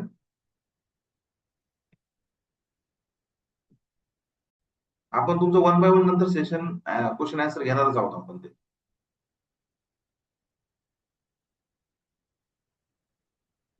एक मिनिट. येस, चॅलेंजेस झाले आपले. Okay, yes. आता याच्यामध्ये बघा, ह्या महापंचायतमध्ये आपण काय काय सांगितलं दिलेलं आहे, तर तुम्हाला मिळकत कर आकारणी तुमची महसुली गाव गल्लीनुसार मिळकत मध्ये तुम्हाला करता येऊ शकता. त्याच्यामध्ये रिपोर्टची सुविधा आहे. तुम्हाला असं वाटलं की मला महसुली गावानुसार माझा 8 नंबर वेगळा हवाय म्हणा, तुम्हाला तो काढता येऊ शकतो. त्याच्याबरोबर तुम्हाला असं वाटलं की आदिवासी डोंगराळ भागातील ग्रामपंचायत, जसं आता सरांनीच विषय घेतला की पेसा ग्रामपंचायत, पेसा ग्रामपंचायतमध्ये तुम्हाला रहिवासी जर त्या प्रयोजन एखादी इमारती जर रहिवासी प्रयोजन जर असेल तर तुम्हाला त्याची टॅक्सची कर आकारणी करता येत नाहीये, म्हणजे जमिनीसाठी. बाकी तुम्ही बांधकाम जर असेल त्याची कर आकारणी करू शकता. मात्र त्याच जर प्रॉपर्टी जर वापर भाड्याने जर देण्यासाठी होत असेल किंवा वाणिज्य म्हणून जर देण्यासाठी होत असेल तर मात्र तुम्हाला त्याची कर आकारणी तुम्हाला करावी लागते. तर अशा गोष्टी आहेत ज्या आपण महापंचायत ऍप्लिकेशन तुम्हाला देण्याचा प्रयत्न केलेला आहे. त्याचबरोबर एक मिनिट, ओके. त्याच्यानंतर इथं एकाच ग्रामपंचायतीमध्ये वेगवेगळ्या जमिनीचे दर रेडी एकत्र उपलब्ध असतील तुम्हाला ती लावण्याची सुविधा आहे. स्पेसिफिकली समजा शहराच्या लगतच्या ग्रामपंचायत असतात त्या ठिकाणी तुम्हाला वेगळे दर लावावे लागतात. या ठिकाणी पॉसिबल आहे. तुम्हाला एकाच वेळी 10,000 पेक्षा जास्त मिळकत तुम्हाला या बल्कमध्ये या महापंचायत ऍप्लिकेशन मध्ये तुम्ही सहजरित्या अपलोड करू शकता, एक्सेल शीट मध्ये असेल तर. त्याचबरोबर समजा तुम्हाला पुढे अजून कोणत्या गोष्टी आहेत की मोबाईल टॉवर फोन चेकीची कर आकारणी सुविधा आहे, मिळकत फेरफारची सुविधा आहे. शासकीय नियमानुसार मिळकत फेरफार करण्याची सुविधा याच्यामध्ये दिली आहे. आणि प्रत्येक उतारावर तुम्हाला क्यूआर कोड येणार आहे. क्यूआर कोडच्या आधारे तुम्ही तो मिळकत उतारा तुम्ही ऍज अ सिक्युरिटी असेल किंवा व्हॅलिडेशन आहे तुम्ही ते चेक करू शकता. त्याचबरोबर तुम्हाला शौचालय पाणीपट्टीची नोंदणीची सुविधा आहे. एकापेक्षा जास्त मालक असेल, भूगोल असेल त्याची नोंदणीची सुविधा आहे. तुम्हाला एखाद्या व्यक्तीच्या प्रॉपर्टीच्या टॅक्सची नोंदणी करायची नाही, मात्र त्याला टॅक्स सांगायचा आहे तर त्याचं टॅक्स कॅल्क्युलेटर आपण दिलेलं आहे. आणि दरवर्षी तुम्हाला जर 4 वर्ष संपल्यानंतर फेर आकारणी तुम्हाला जर करायची असेल तर वेगळ्या पद्धतीने करायची नाही, फक्त विदिन एका क्लिकवर तुम्ही तुमची फेर आकारणी जनरेट करू शकता. फेरफार मी तुम्हाला सांगितलेलं आहे, शासकीय नियमानुसार फेरफार प्रक्रिया आहे. स्वतंत्र फेरफार नंबर तयार होतोय. नागरिकांना फेरफारची प्रत सुद्धा मिळण्याची सुविधा या ठिकाणी दिलेली आहे.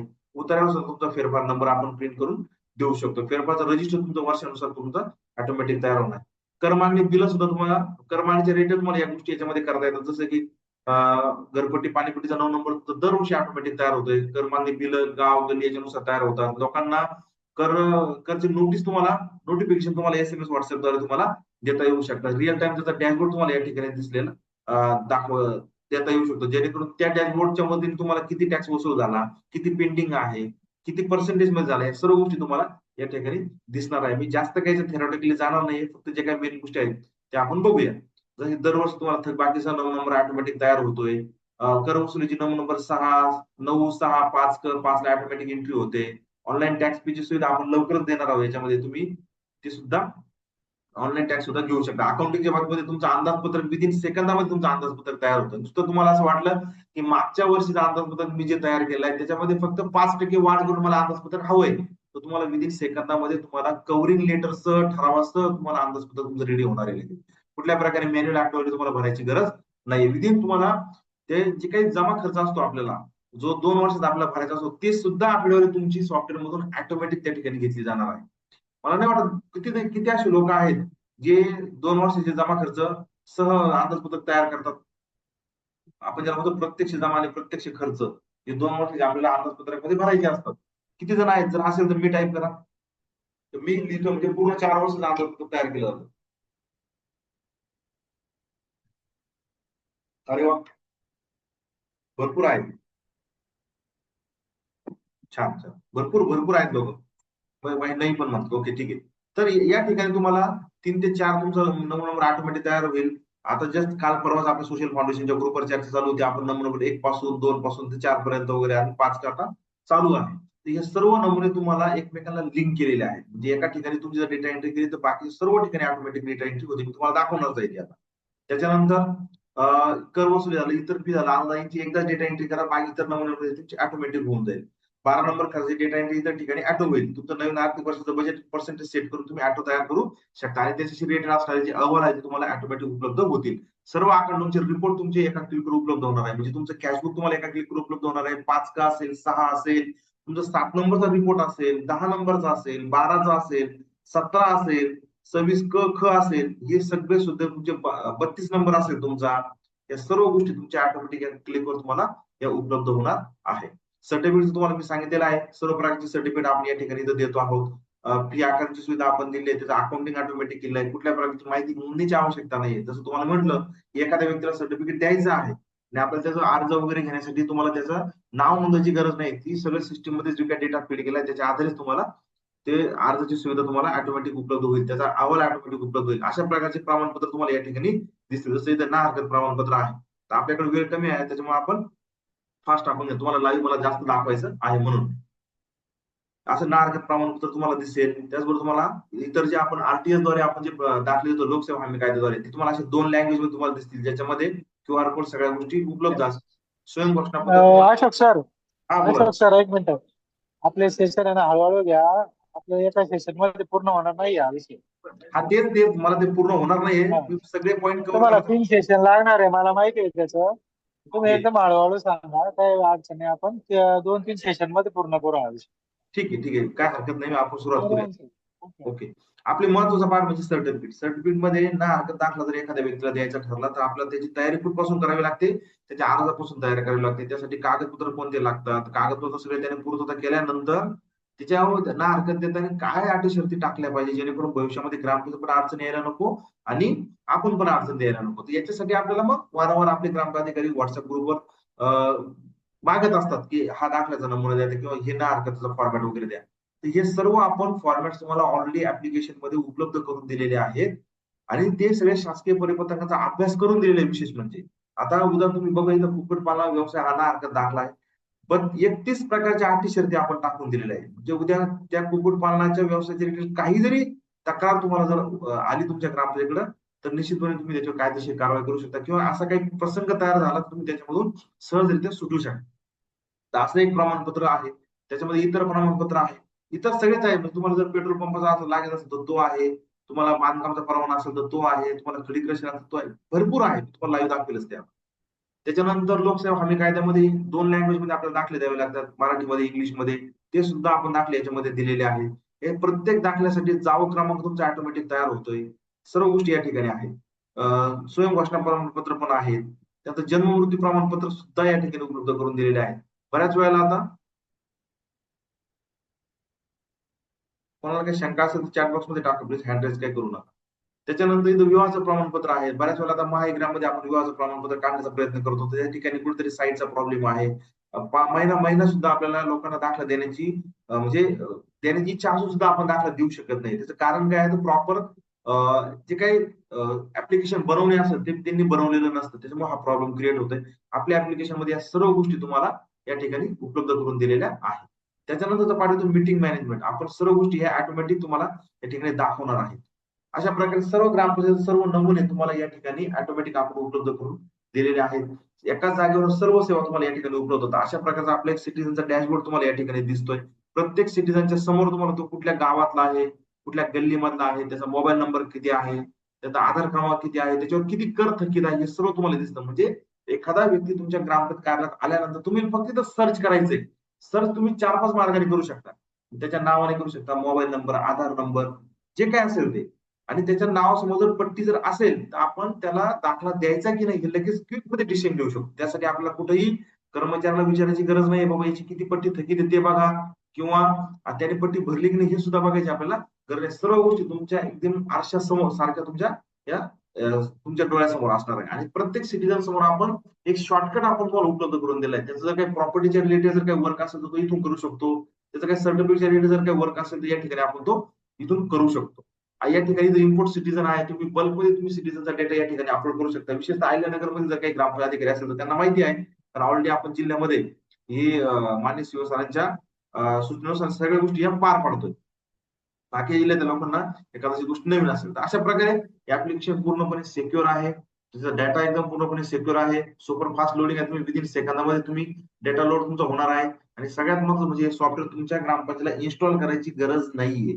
जसं तुम्ही फेसबुकचा ऍड्रेस आपण गुगलमध्ये टाकतो किंवा इतर वेबसाईटचे ऍड्रेस आपण गुगलमध्ये टाकतो आणि वापरायला सुरुवात करतो, त्याच पद्धतीने तुम्ही तुमच्या मोबाईलवर वापरू शकता, लॅपटॉपवर वापरू शकता, पीसीवर वापरू शकता. सगळ्या गोष्टी या ठिकाणी आहेत. कुठेही तुम्ही ऍक्सेस करू शकता. आणि तुम्हाला जर काही वापरताना काही प्रॉब्लेम जर आला तर निश्चितपणे तुम्हाला आमचा सपोर्ट मिळतो. आता लाईव्ह आपण बघूया वन बाय वन. रेडी आहात सगळे लाईव्ह बघण्यासाठी? भरपूर आता थेरॉटिकल भरपूर झाला, मी पण भरपूर बंद केला आता लाईव्ह बघूया आपण वन वन एंट्री. जास्त आपल्याला थेरॉटिकल ऐकायची सवय नसते, त्यामुळे आपण आवर्त घेतलं थोडस जरा फास्ट. ठीक आहे, आपण आता सेशनला लाईव्ह सुरुवात करतो आता. ओके, माझी स्क्रीन दिसते सर्वांना? लाईव्ह स्क्रीन दिसते माझी? दिसतंय सर स्क्रीन, काय येस, अडचण ओके. गुगल. चलो, हो. जसं वेबसाईटचा ऍड्रेस टाकलेला आहे तुमच्या लक्षात आला असेल, या वेबसाईटच्या ऍड्रेसवर या ठिकाणी यायचंय महापंचायत.in. या वेबसाईट ऑलरेडी चॅट बॉक्स मध्ये टाकलेली आहे. समीक्षा पुन्हा एकदा लिंक पेस्ट कर. या ठिकाणी आल्यानंतर तुम्हाला सर्वप्रथम तुम्हाला तुमची ग्रामपंचायत रजिस्टर करायची. रजिस्टर करण्यासाठी लॉग इन बटनवर क्लिक करायचंय. या ठिकाणी तुम्हाला अशा प्रकारचं पेज दिसेल. या ठिकाणी तिथं रजिस्टर बटन आहे. तुम्ही इथं तुमच्या ग्रामपंचायत एलजीडी कोड टाका, तुमच्या ग्रामचं मराठीमध्ये नाव टाका. या ठिकाणी तुम्हाला टायपिंगला येऊ शकतो, पण तुम्ही इथं कॉपी पेस्ट करून इथं टाकू शकता. इंग्लिशमध्ये नाव टाका, तुमचं ग्राम अधिकाऱ्यांचं नाव वगैरे टाका आणि इथं व्हेरीफाय म्हणून. आता मी काय तुम्हाला जास्त काही डिटेल जात नाही, डायरेक्ट तुम्हाला एक डमी अकाउंट आमचं जे लॉग इन केलेलं आहे ते तुम्हाला इथं दाखवतो. ओके, प्रत्येक वेळेस तुम्हाला इथं ओटीपी आपण घेतोय, म्हणजे तुमचं अकाउंट कोणी चुकीच्या पद्धतीने वापरू नये यासाठी आपण प्रत्येक वेळेस लॉग इन करताना ओटीपी घेतोय. तुमच्या सिक्युरिटीसाठी अतिशय महत्वाची गोष्ट आहे. या ठिकाणी बघा, तुम्हाला ऍप्लिकेशनचा ओव्हरलोक मी समजून सांगतो. अशा प्रकारचा डॅशबोर्ड आपण तुम्हाला या ठिकाणी दिलेला आहे. तुमचे किती खातेदार या ठिकाणी इथं आहेत तुम्हाला या ठिकाणी इथं दिसतंय. तुमची जी 9 नंबरनुसार जी डिमांड या ठिकाणी उपलब्ध झाली ती डिमांड दिसते. तुम्ही काही जर वसुली केली असेल तर वसुली या ठिकाणी दिसते. ती पेंडिंग आहे ती या ठिकाणी तुम्हाला दिसते. अशा प्रकारचा वॉटरचा पण डॅशबोर्ड आहे. तुम्हाला 11 नंबर आहे, नंबर 11. बरेच लोक आपल्या त्याला पाणीपट्टीचाच नंबर 11 म्हणतात, पण तो नाही. तो इथं किरकोळ कर म्हणतो आपण त्याला. तो नंबर 11 या ठिकाणी डॅशबोर्ड तुम्हाला या ठिकाणी दिसतोय. इथं किती लोकांना तुम्ही सर्टिफिकेट दिले त्याचा पूर्ण इथं डेटा या ठिकाणी दिसतो. आता या ठिकाणी मी डेटा काही दाखवलेला नाही, त्यामुळे तुम्हाला इथं दिसणार नाही. डमी डेटा मी तुम्हाला इथं भरून दाखवतोय. या ठिकाणी आता तुम्हाला एखादं सर्टिफिकेट, पहिल्यांदा आपण एखाद्या प्रॉपर्टीची एंट्री करून बघूया. जसं की आता निलेश शिवाजी पुंडे. आता या व्यक्तीच्या नावावर समजा एखादी प्रॉपर्टी आपण एंट्री करूया. प्रॉपर्टीची एंट्री केल्यानंतर तुम्हाला अशा प्रकारची एंट्री करण्यासाठी तुम्हाला एक स्क्रीन उपलब्ध होते, ज्याच्यामध्ये तुम्ही इथं त्या व्यक्तीचं नाव ऑटोमॅटिक येतंय. इथं तुम्ही ऍड ओनर करून किती पण मालक तुम्ही इथं ऍड करू शकता. जसं की तुम्ही नुसतं मोबाईल नंबर टाकला ऑटोमॅटिक आला, तुम्ही तर त्याच्या नावानुसार वगैरे सर्च करू शकता. ती प्रॉपर्टी कुठल्या गावातली आहे, गल्लीतली आहे ती सांगू शकता. मिळकतीचा प्रकार तुम्ही ती प्रॉपर्टी खासगी आहे का, शासकीय आहे का, अतिक्रमण आहे का, धार्मिक, घरकुल वगैरे असे निवडू शकता. जस्ट मी आता फक्त डमी म्हणून टाकतोय. सर्व नंबर वगैरे टाकून तुम्ही ती एंट्री करू शकता. पाणीपट्टीचं कनेक्शन असतं, पाणीपट्टी तुम्ही इथं लिहू शकता. ऑलरेडी आता मास्टर डेटा मी भरलेला आहे, त्यामुळे इथं वार्षिक पाणीपट्टी ऑटोमॅटिक आली, त्याचं अनामत शुल्क ऑटोमॅटिक आलंय, जोडणी शुल्क ऑटोमॅटिक आलंय, इतर शुल्क तुमचं ऑटोमॅटिक आलंय. जर तुम्हाला हे शुल्क नको असतील तर तुम्ही या ठिकाणी तुम्ही ते झिरो देखील करू शकता. त्याच्यानंतर तुम्हाला ते प्रॉपर्टीचं वर्णन तुम्हाला इथे ऑटोमॅटिक भरायचं आहे. तुम्हाला भोगरदार जर ऍड करायचा असेल तर भोगरदार सुद्धा तुम्ही या ठिकाणी ऍड करू शकता. जसं मी आता हा व्यक्ती भोगरदार आहे, सहमालक आहे का, भोगरदार आहे का, अशा पद्धतीने तुम्ही त्याचं चेक मार्क करून डिसाईड करू शकता. आता या ठिकाणी तर मी भोगरदार सिलेक्ट केलाय. त्या प्रॉपर्टीचा टाईप तुम्ही जर निवडायचा आहे, तर तुम्हाला असं पक्क घर आहे असं तुम्हाला वाटत असलं मग तुझं बांधकाम वर्ष टाकू शकता तुम्ही इथं 2020. मिळकतीचा वापर निवडू शकता, वाणिज्य आहे का वगैरे टाकू शकता. इथं 25 आहे समजा 20 केले मी, त्याच्यानंतर इथं काही शेअर वगैरे जर टाकला तिथं टाकू शकता, इथं डॅश वगैरे केला तरी चालेल. आता याच प्रॉपर्टीमध्ये तुम्हाला असं वाटतं की मला काही सब प्रॉपर्टी ऍड करायची, म्हणजे एखादं पक्क घर आहे आणि बाजूला काहीतरी बखळ जागा पडलेली आहे, तर तुम्ही बखळ जागा सुद्धा इथं ऍड प्रॉपर्टीवर क्लिक करून तुम्ही इथं इथं करू शकता. जसं की इथं पुन्हा मी भोगरदार निवडतोय आणि या ठिकाणी इथं बखळ जागा असं निवडतोय. बाकी समजा 10 बाय 10 बखळ जागा आहे असं आपण पुढे धरलं आणि इथं शेअर म्हटलं, डॅश केला. तुम्ही या ठिकाणी इथं ही सगळी प्रक्रिया पूर्ण झाल्यानंतर तुम्हाला जर असं वाटलं की ही प्रॉपर्टीला मला काही सूट द्यायची आहे, तर सूट तुम्ही देऊ शकता. इथे क्लिक जर केलं तर किती टक्के सूट द्यायची आहे. जर माझी सैनिक असेल तुम्ही 50% सूट देऊ शकता, जर शासकीय इमारत असेल तुम्ही 100% सूट देऊ शकता, वगैरे वगैरे तुमच्यावर डिपेंड. आणि सगळ्यात महत्त्वाचं म्हणजे तुम्हाला इथं बाकी सुद्धा तुम्ही त्या प्रॉपर्टी रिलेटेड या ठिकाणी टाकू शकता. आणि या ठिकाणी इथं सगळ्या गोष्टी प्रॉपर झाल्या तर तुम्ही इथं रजिस्टर करू शकता. ओके, इथं भोगरदार निवडूया आपण. ओके, अशा पद्धतीने तुमची प्रॉपर्टीची एंट्री होणार आहे आणि ही प्रॉपर्टीची एंट्री झाल्यानंतर जो काही मिळकत स्वयंमूल्यमापन फॉर्म होतो तो सुद्धा तुमचा ऑटोमॅटिक तयार होणार आहे. अशा पद्धतीने बघा, तुमचा मिळकत स्वयंमूल्यमापन फॉर्म जो आहे तो सुद्धा ऑटोमॅटिक तयार होतोय आणि तुमची कराची आकारणी सुद्धा ऑटोमॅटिक तयार झाली. जसं या व्यक्तीला 990 रुपये कर लागलेला आहे, नुसतं प्रॉपर्टीचा कर, बाकी त्याला दिवाकर आरोग्य कर या ठिकाणी इथे ऑटोमॅटिक आलेला आहे. अशा पद्धतीने प्रॉपर्टीची एंट्री सहज सोपी होते. एका सेशन मध्ये या गोष्टी कव्हर करणं शक्य नाहीये, म्हणून आपण 1 बाय 1 एंट्री घेतोय जेणेकरून तुम्हाला लक्षात यावं. तर प्रॉपर्टीची एंट्री पूर्णपणे याच्यामध्ये कव्हर केली जाते. त्याचबरोबर आता या ठिकाणी जर तुम्ही त्या व्यक्तीला नळ कनेक्शन दिलेलं असेल, नळ कनेक्शनचं सुद्धा अग्रीमेंट असेल, त्याचा अर्ज असेल, या सर्व गोष्टी सुद्धा या ठिकाणी ऑटोमॅटिक तयार होतात. जसं मी तुम्हाला आता दाखवतो, 1 मिनिट.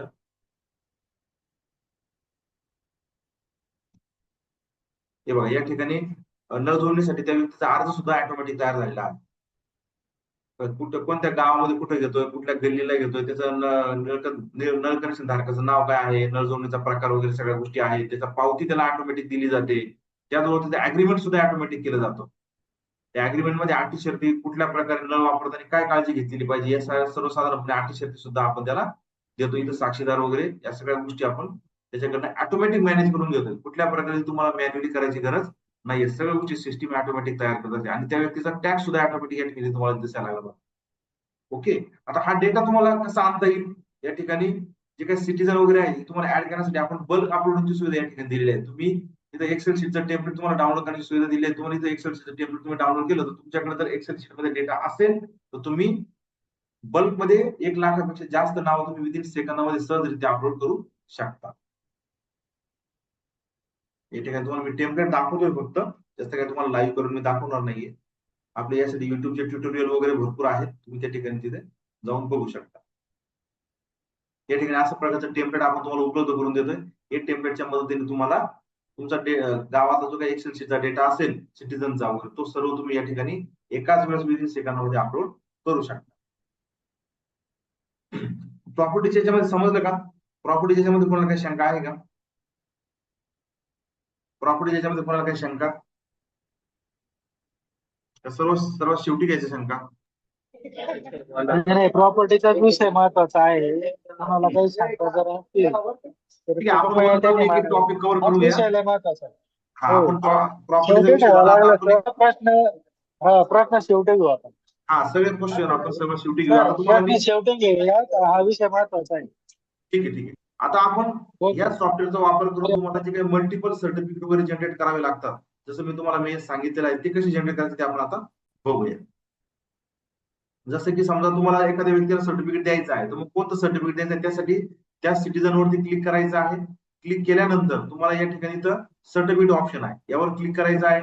तुम्हाला सर्टिफिकेटचे टाईप दिसतील. तुम्हाला स्वयं घोषणापत्र द्यायचंय का, इतर प्रमाणपत्र द्यायचंय का, ना हरकत प्रमाणपत्र, जन्म, मृत्यू, विवाह वगैरे. जस्ट आपण फक्त इतर लोकसेवा हमी कायद्यामध्ये आपण जे आहे ते प्रमाणपत्र घेऊया. त्याच्यामध्ये पण आपण टाईप दिलेले आहे.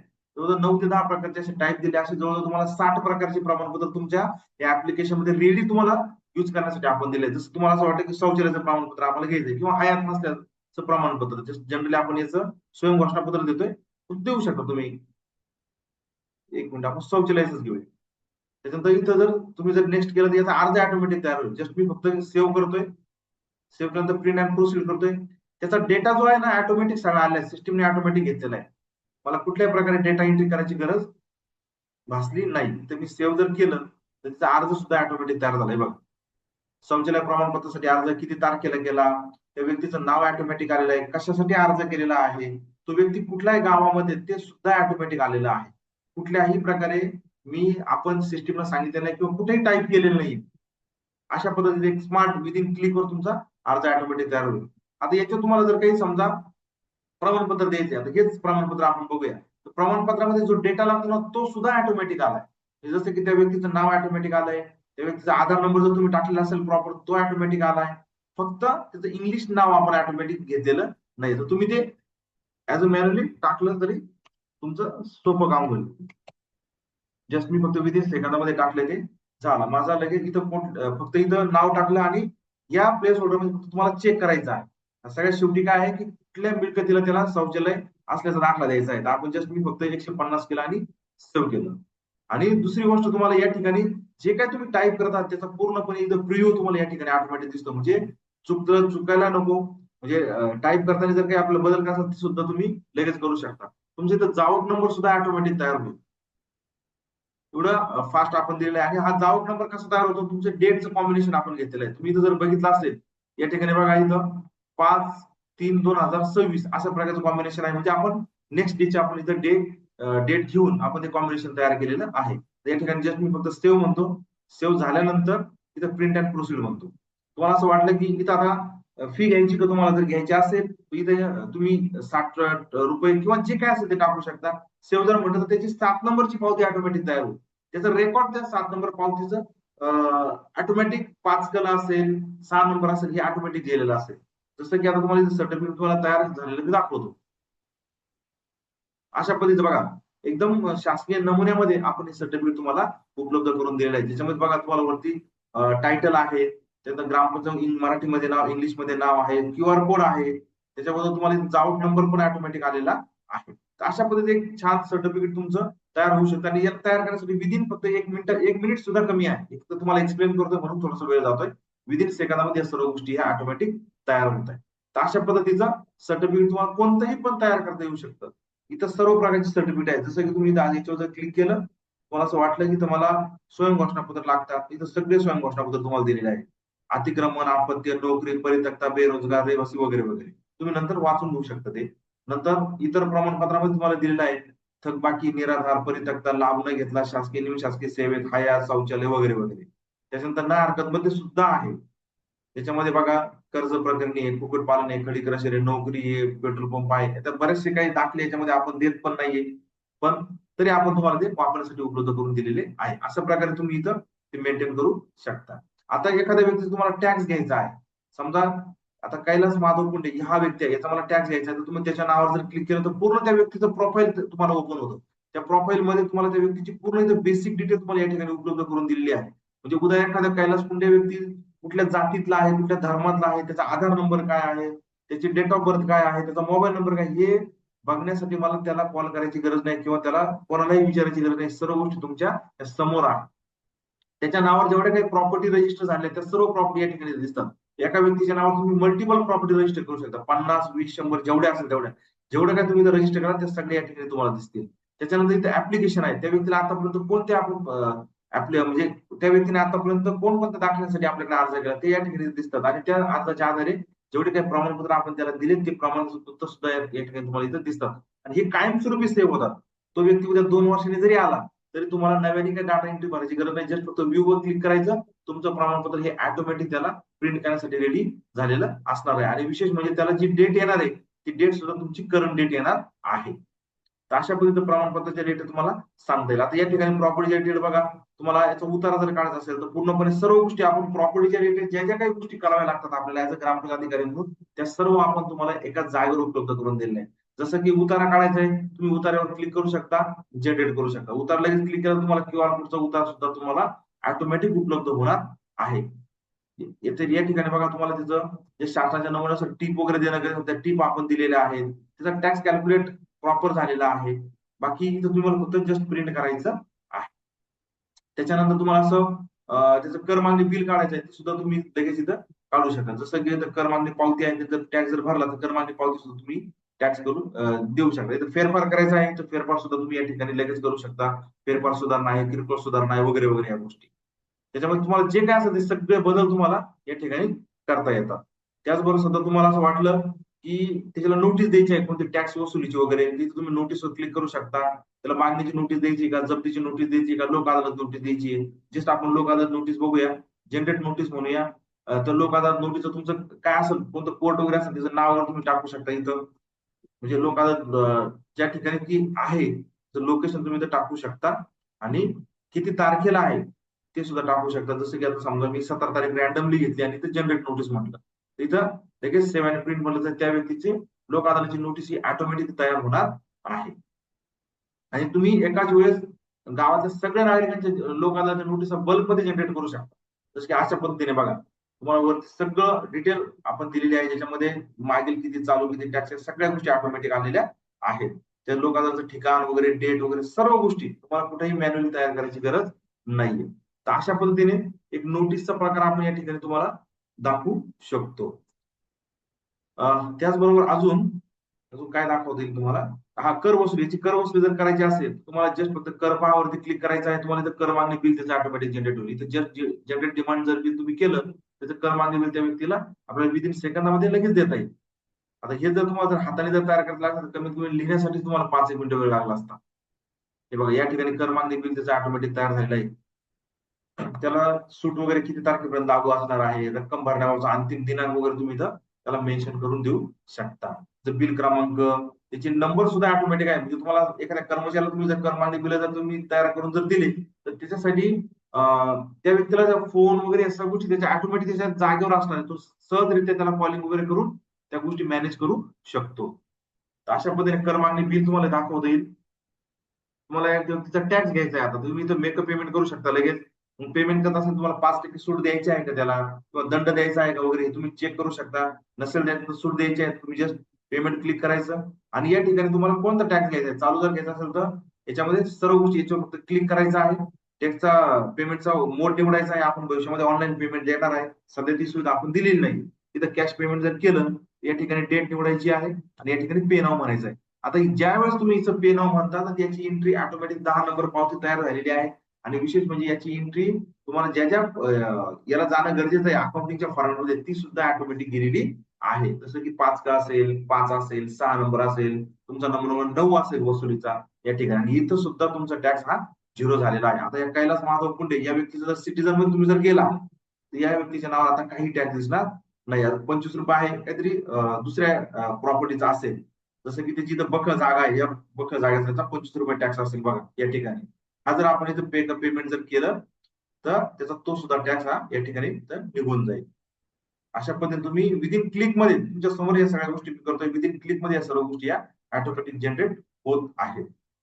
अशा पद्धतीने तुमची 10 नंबरची पावती हे बघा या ठिकाणी त्याचा टॅक्स हा झिरो झालेला आहे. म्हणजे उद्या कैलास माधव कुंडे नावाचा व्यक्ती जर ग्रामपंचायतमध्ये आला तर मला डिसिजन घेता येतो लगेच, या व्यक्तीला मला पुढच्या दाखल्यांची सेवा द्यायची की नाही, एखादा ठराव द्यायचा की नाही, किंवा इतर काही गोष्टी असेल ते.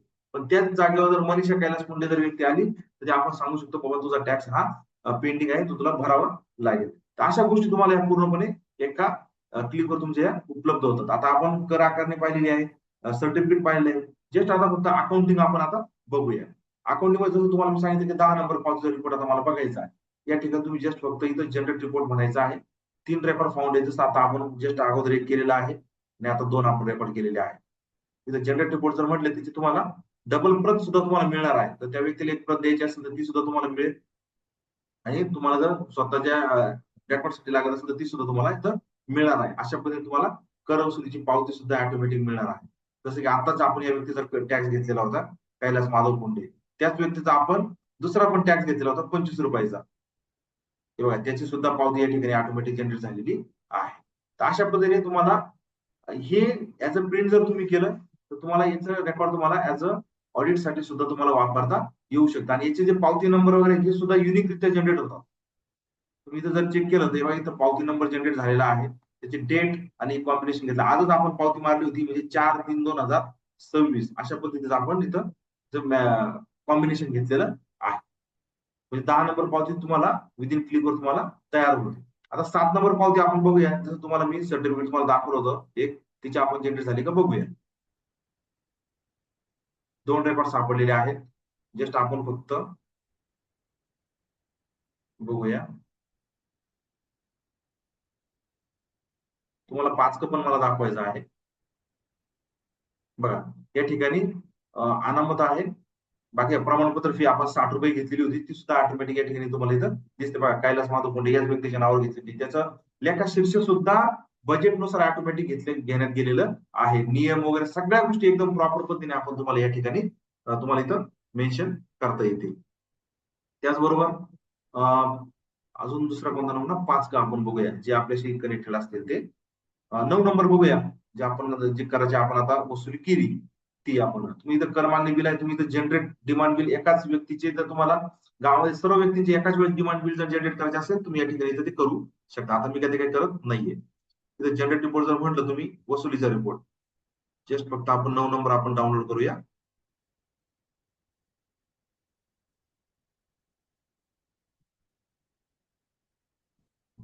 येस, या ठिकाणी 9 नंबर डाउनलोड झालेला आहे. बघा या व्यक्तीचा कैलास माधव कुंडे, आता या व्यक्तीचा आपण टॅक्स वसूल केलेला होता. आजचीच पावती आहे, त्याची एंट्री सुद्धा ऑटोमॅटिक झालेली आहे. हे बघा 25 रुपये पावतीची एंट्री. जी दुसरी जी पावती आहे त्याची सुद्धा एंट्री ऑटोमॅटिक झालेली आहे. हे बघा, आणि त्याचा पुढचा जो थकबाकी आहे ही सुद्धा त्याची झिरो झालेली आहे. म्हणजे तुमचा रिअल टाइम बेस मध्ये, म्हणजे तुम्ही जर नुसतं 10 नंबरची पावती जरी एंट्री केली तर त्याची ज्या ज्या ठिकाणी एंट्री करणं गरजेचं ती सर्व ऑटोमॅटिक होते. तुम्हाला कुठेही मॅन्युअली करायची गरज नाही. आणि त्याचा पावती नंबर वगैरे सर्व गोष्टी ऑटोमॅटिक होतात. तुम्हाला कुठेही हाताने लिहायची गरज नाहीये. आणि त्याचा दुसऱ्या वर्षीचा जो 9 नंबर 9 तुमचा तयार होणार आहे, या ठिकाणी जी काही तुमची थकबाकी असणार आहे ती थकबाकी तुमची याचा मागील म्हणून जाईल आणि चालू वर्ष तुमचा 9 नंबर तयार होईल. अशा पद्धतीने तुम्हाला विदिन क्लिकवर या सर्व गोष्टी या विदिन क्लिकवरच होणार आहे. याचबरोबर समजा अजून तुम्हाला असं वाटलं की 5 का आपण बघूया, आता 5 ला एंट्री झाली की बघूया आपण ती. आपण ग्रामनिधीवर आपण तो टॅक्स घेतोय. डेट निवड बघूया आपण. येस, आता 5 का आपण बघूया. आपण काय डेट निवडली नाही त्यामुळं हे बघा 5 ला सुद्धा त्याची एंट्री ऑटोमॅटिक झालेली आहे. इथं रक्कम जमा दिनांक आजच आपण रक्कम घेतलेल्या होत्या. बघा या ठिकाणी 4 आपण रक्कम घेतलेल्या आहेत.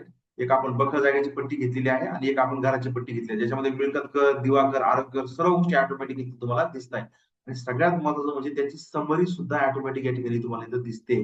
म्हणजे मिळकत कर एका दिवशी तुम्हाला डे नुसार रिपोर्ट काढायचा आहे, तुम्हाला महिन्यानुसार रिपोर्ट काढायचा आहे, तुम्हाला 2 महिन्याचा रिपोर्ट काढायचा, तुम्ही सर्व काढू शकता. त्याचं पावती नंबर वगैरे तुम्ही एक ऑब्झर्व केला असेल, आपण कैलास माधव कुंडे या व्यक्तीला आपण एक प्रमाणपत्र दिलं होतं, त्याची 7 नंबरची पावतीची एंट्री या ठिकाणी ऑटोमॅटिक आली आणि ती 7 नंबरच्याच कॉलम मध्ये आलेली आहे. ती तुम्हाला 10 नंबरच्या कॉलम मध्ये दिसत नाहीये. आहे की नाही? अमेझिंग आहे की नाही? तुमचं काम कमी करेल अशा प्रकारचं आहे की नाही सांग. शंका आपण घेऊया. फक्त जे काय तुम्हाला आता मी अकाउंटिंग दाखवलंय हे वाटतं का तुमचं काम सोपं होईल? तुमचं रिअल टाइम तुमचं काम होईल वाटतं?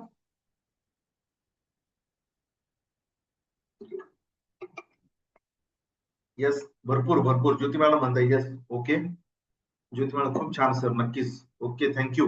अजून बाकीच्यांना वाटत नाही का? 96 लोक जॉईन आहेत. बाकीच्यांना वाटत नाही म्हणजे विशेष गोष्ट आहे. खूप छान. Okay, yes. हे जस्ट फक्त मी तुम्हाला, आपल्या सिस्टमला एवढा टायमिंग नाहीये म्हणून आपण जस्ट फक्त मी तुम्हाला ज्या ज्या गोष्टी ऑटोमॅटिक होतील त्या दाखवलेल्या आहेत. आता तुम्हाला बजेट सुद्धा तुम्हाला वन क्लिकवर क्रिएट करता येतं. या ठिकाणी बघा, आता या ठिकाणी बजेट ऍड केलेलं नाही, मी जस्ट फक्त बजेट ऍड करतोय. 2% बजेट. एक मिनिट, जस्ट मी फक्त जस्ट इन्सर्ट केलंय. इथं बजेट क्लिक करायचं. आता मी जस्ट आकडे भरत नाहीये. तुम्ही जस्ट हे फर्स्ट टाइम फक्त भरायचे तुम्हाला, नंतर तुम्हाला भरायची गरज नाहीये. जस्ट फक्त मी आता सेव्ह करतोय प्रत्येक याच्यावरती. जस्ट काही पण रॅन्डमली आकडे टाकतोय. तुम्हाला लेखा संहितेनुसार आकडे टाकायला आपण दिलेले. राज्य शासन अनुदान काही जमा आहे का, किती जण आहेत ज्यांना बजेट करायला कमीत कमी 1-2 दिवस जातात किंवा वेळ भरपूर वेळ खाऊ प्रक्रिया आहे असं किती जणांना वाटतं? मी जस्ट फक्त रॅन्डम आकडे टाकतो काही पण. तुम्हाला फक्त कसं तयार होतं मध्ये दाखवायचं आहे. जस्ट योजना खाते वगैरे असेल तर काय तुमचे जर जेवढे काही अकाउंट तुमचे ऍड झालेले असतील ते सर्व तुम्ही ते ऍड करायचे आहे पहिल्यांदा. कन्फर्म म्हणायचं आहे. जस्ट मी आता काही जास्त काही डिटेल टाकत नाहीये. उपसरपंच मानधन वगैरे टाकलं. प्रत्येकाच्या मध्ये एक एक टाकतोय मी एंट्री फक्त. कन्फर्म. राज्य शासन अनुदान खर्च केलाय असं दाखवतोय. ओके, इथं 1000 रुपये गेले. केंद्र शासन अनुदान खर्च केला दाखवतोय 2000. मला फक्त बजेट तुमचं किती छान फॉर्मॅट मध्ये तयार होतं ते तुम्हाला दाखवायचं आहे. सेव्ह करूया.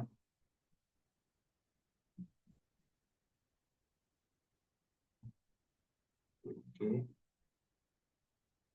वन बाय वन एकदाच एंट्री जर केली तर तुम्हाला भविष्यात परत कधीही बजेटवर एंट्री करायची गरज राहणार नाही. सर्व गोष्टी तुमच्या ह्या ऑटोमॅटिक होणार आहेत.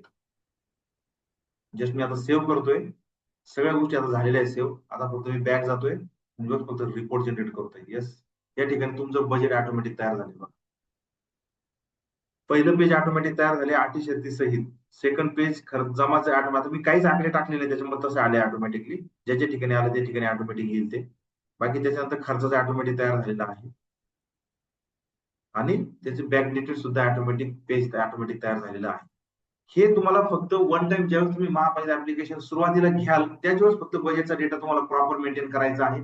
त्याच्यानंतर मात्र तुम्हाला परत मेंटेन करायची गरज भासणार नाहीये. स्क्रीन दिसत नाही.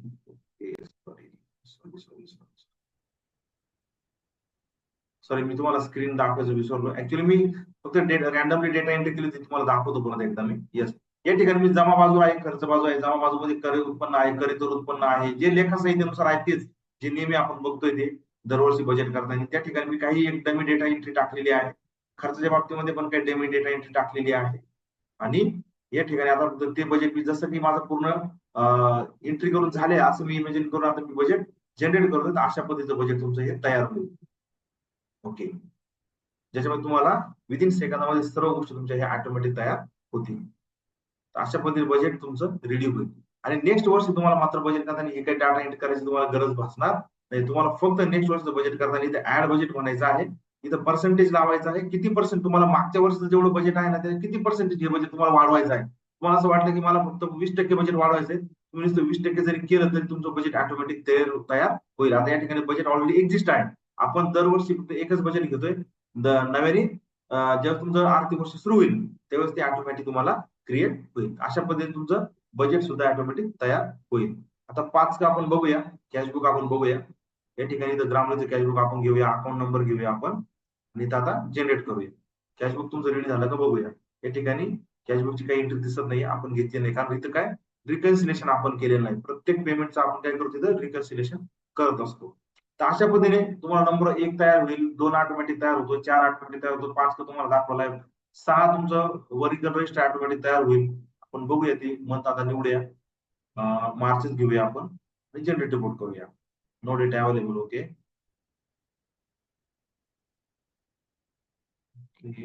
नाही आपण तो अजून बँकेत जमा केलेला नाही डेटा, त्यामुळे इथं दाखवत नाही. पेमेंट रिकन्सिलेशन तुम्हाला इथे करावं लागेल.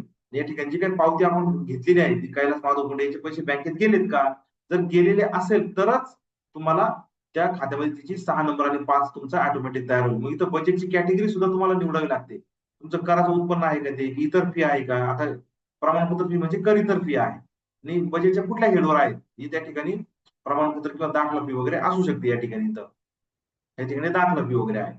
इथं डेट निवडायची आहे, म्हणजे ते पैसे बँकेत कधी गेले, आजच्याच तारखेला गेले. थोडक्यात आपण असं दाखवूया. इथं सेव्ह म्हणून इथं आपण काहीतरी टाकूया, दाखला फी, इथं सेव्ह म्हणूया. ठीक आहे, डेटाबेसचा काहीतरी इरोड येतो आहे मला वाटतं. डॅश करूया. ते काहीतरी टेक्निकल इश्यू आहे. मात्र इथं तुम्हाला एक्सेप्ट केल्यानंतर तुम्हाला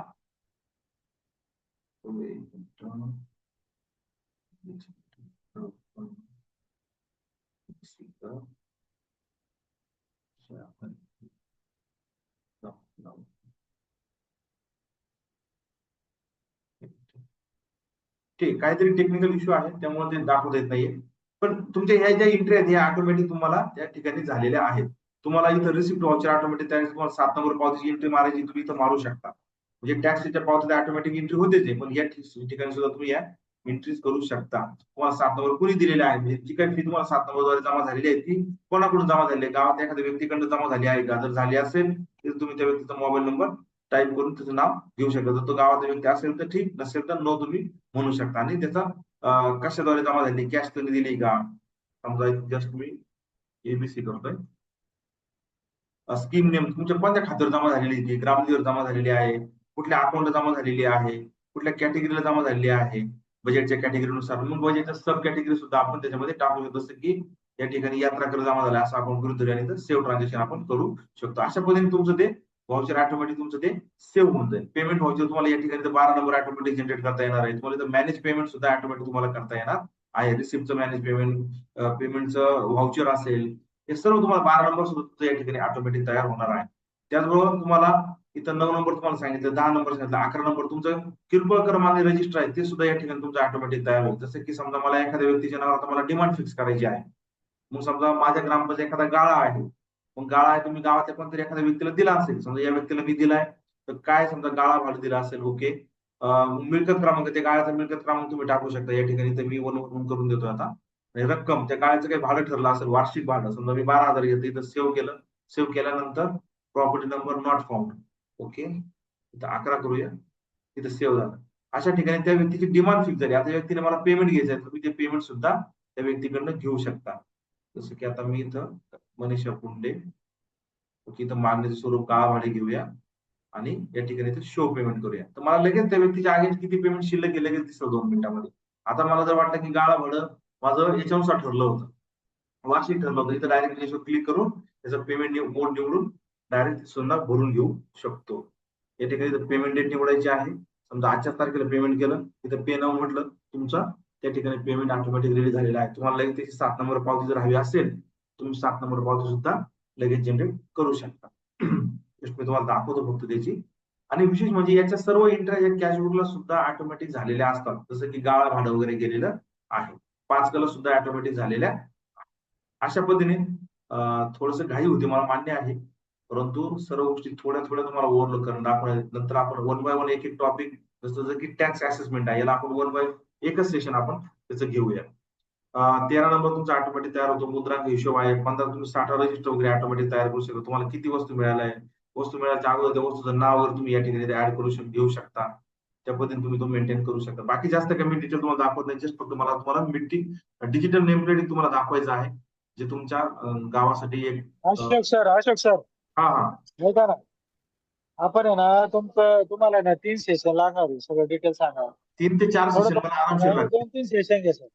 हा, हम्म. कारण ना थोडं थोडं सांगा व्यवस्थित, आपला हा खूप महत्वाचा विषय आहे. तुम्ही 3 सेशन सलग घ्या, काय अडचण नाही आमची.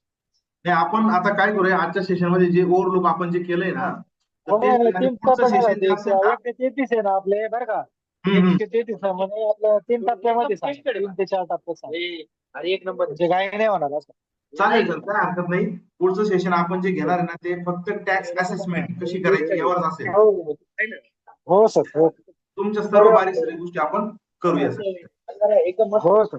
आता या ठिकाणी समजा मला तुमच्या गावाला काही डिजिटल ओळख द्यायची आहे. बऱ्याच वेळेला पुणे सारख्या भागामध्ये डिजिटल नेम प्लेट वगैरे भरपूर तिथं वारं होतं आणि त्याचे काही वेगळे चार्जेस त्या लोकांनी घेतलेले आहेत. मात्र आपण हा डेटा तुमच्या ग्रामपंचायती एकदम फ्री ऑफ कॉस्ट मध्ये तुम्हाला उपलब्ध करून देतो. तुम्हाला जर वाटलं की माझ्या गावामध्ये मला काही प्रत्येक प्रॉपर्टीला एक डिजिटल आयडेंटिटी द्यायची आहे, ज्या आयडेंटिटीद्वारे त्या व्यक्तीने जर क्यूआर कोड स्कॅन वगैरे केला, त्याला त्याच्या प्रॉपर्टीची माहिती मिळावी, ती प्रॉपर्टी कोणाच्या नावावर आहे, त्या प्रॉपर्टीचं किती बिल पेंडिंग आहे किंवा किती टॅक्स पेंडिंग आहे, त्याला कर मागणी बिल डाउनलोड करता यायला पाहिजे. जर टॅक्स भरलेला असेल तर त्याची पावती त्याला डाउनलोड करता यायला पाहिजे. अशा पद्धतीने हे अशा पद्धतीने तुम्ही त्याचं हे क्यूआर कोडचे जे काही डिजिटल असतात ते तुम्ही इथं तुमच्या गावामध्ये तुमच्या प्रॉपर्टीला लावू शकता. हे क्यूआर कोड तुम्ही ऍज अ स्टिकर म्हणून चिटकू शकता किंवा अॅक्रेलिक बोर्ड आहे त्याद्वारे तुम्ही देऊ शकता, किंवा जसं की आपल्या गाडीची नंबर प्लेट असते त्या पद्धतीने जसं तुमच्या ग्रामपंचायतीची परिस्थिती असेल त्या पद्धतीने तुम्ही ते मेंटेन करू शकता. आणि हा क्यूआर कोड जर स्कॅन केला, तुम्ही जर कोणी स्कॅन करण्यासाठी इच्छुक असाल तुम्ही स्कॅन करू शकता. हा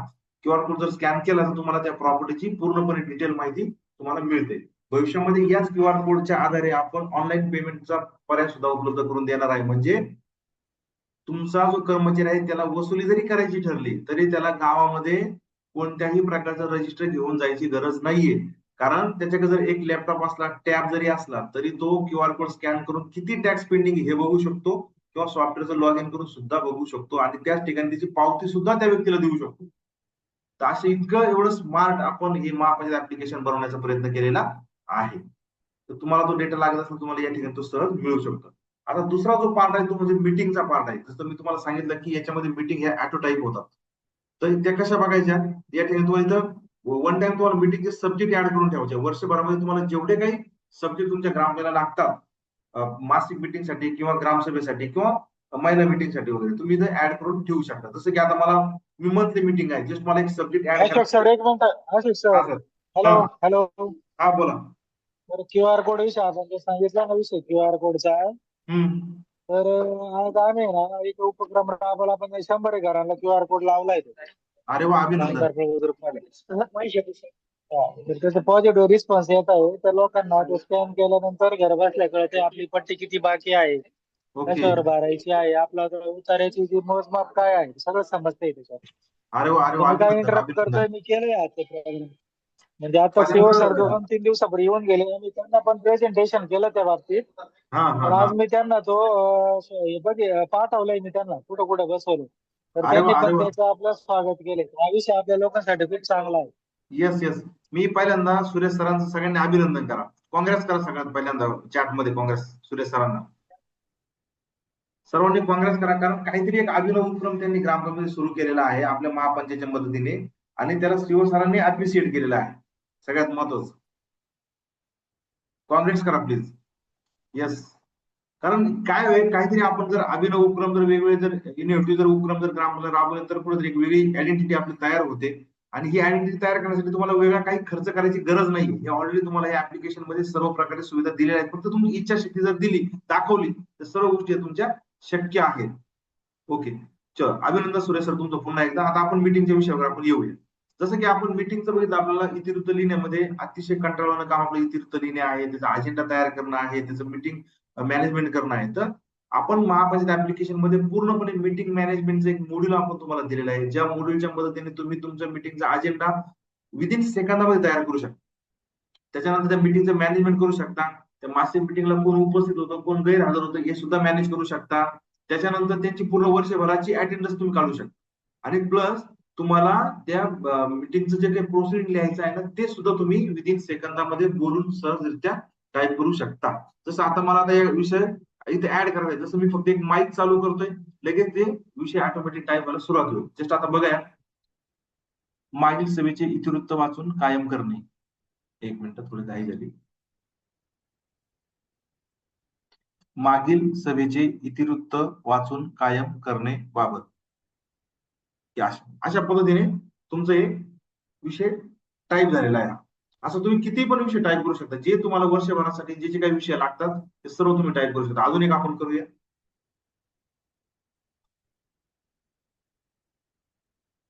मागील महिन्यातील जन्म, मृत्यू,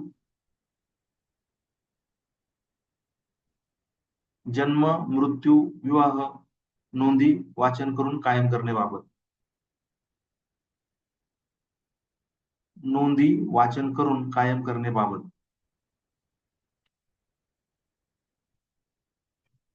कायम करणे बाबत. अशा पद्धतीने तुम्ही ते करू शकता लगेच. त्याच्यानंतर अजून आपण बघू, एखादा घेऊया. तुम्हाला मीटिंग मला जनरेट करून दाखवायची एक लगेच. बाकी सगळ्या मासिक मीटिंग असेल, ग्रामसभा सेम असंच आहे. जमा खर्चाचे वाचन करणे बाबत. येस. मी फक्त रॅन्डमली विषय घेतलेला आहे. आता मला एक मीटिंग क्रिएट करायची आहे. जस्ट इथं क्रिएट मीटिंग वगैरे, समजा मला असं वाटलं की आता मला पुढच्या 30 तारखेला मला मीटिंग लावायची आहे, तर 30 तारखेची मीटिंग लावली. नोटीसची डेट साधी गोष्ट आहे. 30 तारखेला मीटिंग लावतो म्हणजे कमीत कमी 7 ते 8 दिवस आपण नोटीस काढू शकतो. मी इथं 20 तारीख घेतली. मीटिंगचा टायमिंग टाकला मी, सकाळी AM केलं. मीटिंगचं ठिकाण, आता बऱ्याच वेळेला काही ठिकाणी ग्रामपंचायत सभागृह असतं, काही ठिकाणी गावामध्ये वेगवेगळ्या ठिकाणी मीटिंग घेतल्या जातात. जस्ट आपण फक्त ग्रामपंचायत कार्यालय करूया या ठिकाणी. त्याच्यानंतर जावं क्रमांक, तुमच्याकडे काही मीटिंगचा जावं क्रमांक वगैरे असेल तर तुम्ही इथं टाकू शकता. जस्ट मी आता रॅन्डमली टाकतोय. आणि आता मला या मीटिंगला सब्जेक्ट घ्यायचे आहे, म्हणजे मला अजेंडा तयार करायचा आहे. ते सब्जेक्ट मी कसे घेऊ शकतो, जे मी ऑलरेडी ऍड केलेले आहेत ते फक्त मला टिक मार्क करायचे आहेत, कोणते कोणते मला घ्यायचे ते. जस्ट मी इथं मंथली मीटिंग घेतली, मला जे काही मी 3 सब्जेक्ट ऍड केले तिथं ऑटोमॅटिक दिसतंय मला. इथं मी चेक मार्क केली. इथं अशा पद्धतीने मला असं वाटलं की हा जमा खर्चा विषय मला 2 नंबरला घ्यायचा आहे, तुम्ही तो लगेच 2 नंबरला घेऊ शकता. इथं सेव्ह करू शकता. सेव्ह केल्या केल्या इथं तुम्हाला सेव्ह अँड जनरेट अजेंडा तुमचा ऑटोमॅटिक तयार होईल. तुमचा अजेंडा लगेच ऑटोमॅटिक तयार झाला. तुमच्या ग्रामपंचायतीचं टायटल असेल, दिनांक असेल, सभेची नोटीस, या सर्व गोष्टी ऑटोमॅटिक तयार झालेल्या आहेत. तुमची सभा किती तारखेला आहे, किती वाजता, या सर्व गोष्टी. आणि हे तुम्हाला विषय फक्त एकदाच ऍड करायचे आहेत, वारंवार ऍड करायची गरज नाही. जसं तुम्ही नवीन विषय ऍड केला, तुम्ही इथं ऍड जरी केला, नवीन विषय आला तुम्ही ऍड केला, तर तो ऑटोमॅटिक इथं टाईप करायचा आहे, किंवा व्हॉइस टायपिंगद्वारे तुम्ही तो ऍड करू शकता. आता मला ही ही मीटिंग जी काही मी तयार केलेली आहे किंवा जे अजेंडा काढला ती मीटिंग आता मला टाईप करायची किंवा मला त्याचं प्रोसिडिंग लिहायचं किंवा मीटिंग चालू आहे आता, तर त्यासाठी मला मॅनेजमेंट कसं करता येईल? या ठिकाणी पुन्हा एडिटवर यायचं आहे. समजा मीटिंग कंप्लीट झाली, आता मला इथं प्रोसिडिंग लिहायचं आहे. जोपर्यंत तुम्ही इथं कंप्लीट करत नाही तोपर्यंत तुम्हाला प्रोसिडिंग लिहिण्यासाठी मीटिंग उपलब्ध होणार नाही आणि या ठिकाणी इथं सेव्ह करायचं आहे. सेव्ह केल्यानंतर पुन्हा अजेंडा एकदा खात्रीसाठी तुमच्या पूर्ण तयार होतो. तुम्ही इथं बघायचं ओके जर असेल तर तो त्या अजेंड्याच्या आधारे तुम्ही इथं मीटिंग तयार करू शकता, प्रोसिडिंग तयार करू शकता. मग आता या मीटिंगला कोण कोण उपस्थित होतं? या ठिकाणी मासिक मीटिंग जर असेल तर मीटिंग टायटल तुम्ही निवडायचं आहे. आणि या ठिकाणी आता जस्ट मी फक्त माझ्या सदस्य एकाच नाव टाकलेलं आहे. बाकी सदस्य मी ऍड जर केले असते तर ते सुद्धा या ठिकाणी त्याचं नाव आलेलं असतं. समजा हे सरपंच मॅडम होते उपस्थित आणि तेच अध्यक्ष होते, तर त्या अध्यक्षावर क्लिक केलं आणि सेव्ह जनरेट केलं तर त्यांचा काय झाला, रिपोर्ट तयार झाला. सदस्यांचा उपस्थिती रिपोर्ट तयार झालेला आहे. आता या ठिकाणी मी सदस्यांचे नावच मुळात कमी टाईप केले, एकच केलेले म्हणून ते तसं दिसतंय तुम्हाला.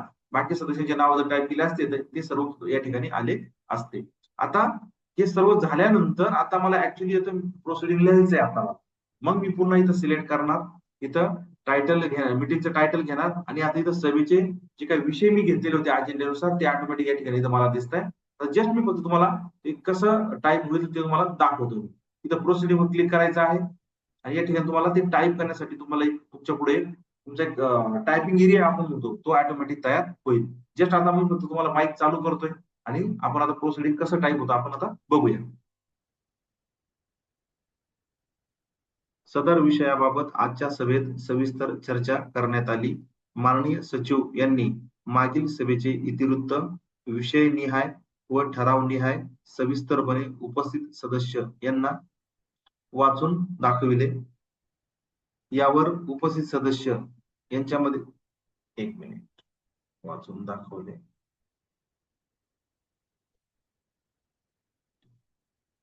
सविस्तर चर्चा झाली. सविस्तर चर्चेअंती झालेले इतिवृत्त हे बरोबर व योग्य असल्या कारणाने त्यास आजची सभा सर्वांमध्ये संमती देत आहे. सूचक अनुमोदक या ठिकाणी मी आता ते स्टॉप केलंय. आहे की नाही अमेझिंग? काय याबद्दल काय बोलाल सर आपण? हे जे मी आता तुमच्या समोर जे लाईव्ह तुम्हाला प्रेझेंटेशन दाखवलेलं आहे, ओके येस, हे डायरेक्ट तुम्ही फक्त सेव्ह करू शकता. इथं सूचक म्हणू शकता, तुम्ही सूचक तुम्हाला जो वाटेल तो तुम्ही टाकू शकता. इथं अनुमोदक जो असेल तो तुम्ही टाकू शकता आणि सेव्ह करू शकता. असे तुम्ही वन बाय वन ते सेव्ह करू शकता. आणि इथं सेव्ह अँड जनरेट प्रोसिडिंग म्हटलं की तुमचं प्रोसिडिंग ऑटोमॅटिक तयार होईल. ते पण शासनाच्या नमुन्यात तयार होईल. जस्ट फक्त आता आपण एवढंच टाईप केलेलं आहे म्हणून एवढंच तुम्हाला दिसतंय. बाकीचे विषय तुम्ही जर टाईप केले असते ते सुद्धा ऑटोमॅटिक आलेले असते आणि शासनाच्या नमुन्यात हे सुद्धा प्रोसिडिंग ऑटोमॅटिक तयार होते. अशा पद्धतीने जस्ट तुम्हाला मीटिंग मॅनेजमेंट कसं असतं ते तुम्हाला इथं दाखवायचं होतं. तुम्हाला असं वाटलं की नंतर मला सर्व सदस्यांचा मंथली मला रिपोर्ट काढायचा, वर्षभरामध्ये किती मीटिंगला हजर होते किती नाही, हे तुम्ही इथं मंथली रिपोर्ट इथं करू शकता, वर्ष घेऊ शकता आणि इथं जनरेट म्हणू शकता. कोणताही डेटा सापडलेला नाही तर आपण जस्ट हे करूया. तुम्हाला मी दुसरं माझ्या लाईव्ह ग्रामपंचायत दाखवतो मी जस्ट आता.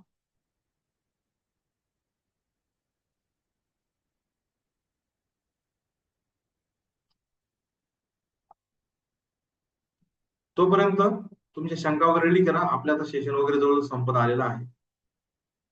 आपण प्रत्येकाला माईक अनम्यूट करून संधी देणार आहोत.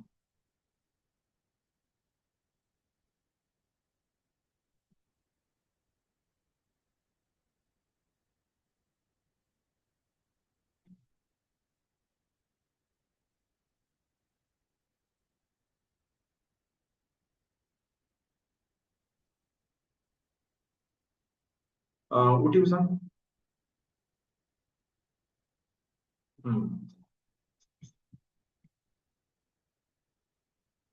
ओके ठीक आहे. ओके, आता या ठिकाणी मी माझी स्वतःची ग्रामपंचायत या ठिकाणी मी लॉग इन केलेली आहे. तुम्हाला फक्त जस्ट फक्त प्रोसिडिंग दाखवतो मी या ठिकाणी. मंथली अटेंडन्सचे तुम्हाला रिपोर्ट दाखवायचा होता मला, जसं की मला 25-26 बघायचं आहे मला. या ठिकाणी मंथली अटेंडन्स रिपोर्ट असा सदस्यांचा निघतोय, ज्याच्यामध्ये तुम्ही बघू शकता सर्व सदस्यांची नावं आहेत. जानेवारीमध्ये कोणता सदस्य उपस्थित होता, फेब्रुवारीमध्ये कोणता होता, मार्चमध्ये कोणता होता, सगळ्या गोष्टी तुम्हाला जे मासिक सभा कॅलेंडर म्हणतो आपण ती या ठिकाणी ऑटोमॅटिक तुमचं तयार होत आहे. तुम्हाला जर प्रोसिडिंग जर बघायचं असेल तर ऑलरेडी माझं प्रोसिडिंग तयार झालेले आहे. जस्ट मी आता ग्रामसभेचं प्रोसिडिंग दाखवतो. जस्ट इथे फक्त जनरेट म्हणतोय ऑलरेडी सगळं प्रोसिडिंग रेडी आहे. विदिन क्लिकवर मला सगळं उपलब्ध होतं लगेच. त्यासाठी मला कुठेही ओपन करायची गरज नाही, काही नाही काही. कोणतंही सर्व प्रकारचे प्रोसिडिंग माझी विदिन क्लिकवर आहे. तुम्हाला असं वाटलं मला ग्रामसभेत जाऊन ह्या मासिक सभेचं बघायचं, मी सहज अजून लिहिलेली नाही मी. जस्ट दुसरी मासिक सभा बघूया. या ठिकाणी अजून ती पण लिहिलेली नाही. ओके, ठीक आहे. काहीतरी इश्यू आलेला आहे. ओके, ही लिहिलेली आहे. ठीक आहे. ही आता पूर्ण 26 जानेवारीची ग्रामसभा वगैरे आहे. ही या ठिकाणी तुम्हाला इथं दिसते लगेच. पूर्ण प्रोसिडिंग या ठिकाणी उपलब्ध आहे. आणि कुठल्याही प्रकारे मला ते वेगळं बघायची गरज नाही, कारण पूर्णपणे माझ्या ऍप्लिकेशन मध्ये ऑटोमॅटिक हे तयार होत आहे. येस, किती जण रेडी आहे महापंचायतच्या मदतीने आपलं कामकाज सोपं करायला? किती जण रेडी आहेत? आपलं सेशन संपलेलं आहे. तुम्हाला जर रजिस्ट्रेशन वगैरे जर करायचं असेल तर मी तुम्हाला त्याची लिंक वगैरे शेअर करेल ग्रुपमध्ये वगैरे. सुरेश सर, आपण आता क्वेश्चन आन्सर घेऊया आपण. बराच उशीर पण झालेला आहे. हा, हो सर. तर याविषयी जर कोणाला काही प्रश्न विचारायचे असतील त्याविषयी तर आपण विचारू शकता. खूप चांगलं ऍप आहे आणि अहिल्यानगर जिल्ह्यामध्ये भरपूर म्हणजे 30 ते 40% ग्रामपंचायतचा वापरत आहे. कुणाला जर याविषयी काही अधिक माहिती लागत असेल किंवा काही प्रश्न असतील तर कृपया आपण विचारावे. मी सगळ्यांचा माईक अनम्यूट करायची प्रत्येकाची परमिशन देतो, प्रत्येकाला परमिशन देतो. तुम्ही स्वतःचा माईक हो, अनम्यूट. बोलू दे सर. जे जे बोलतील त्यांना तुम्ही बोलू दे. Yes, okay. आता मी प्रत्येकाचा माईक ओके. अनम्यूट करायला तुम्हाला संधी दिलेली आहे. तुम्ही एक one by one mic unmute करा आणि प्रश्न विचारू शकता. हो, एक एक करून विचारावेत आणि एक एक याचे प्रश्न आपण माहिती करून घ्यायचे.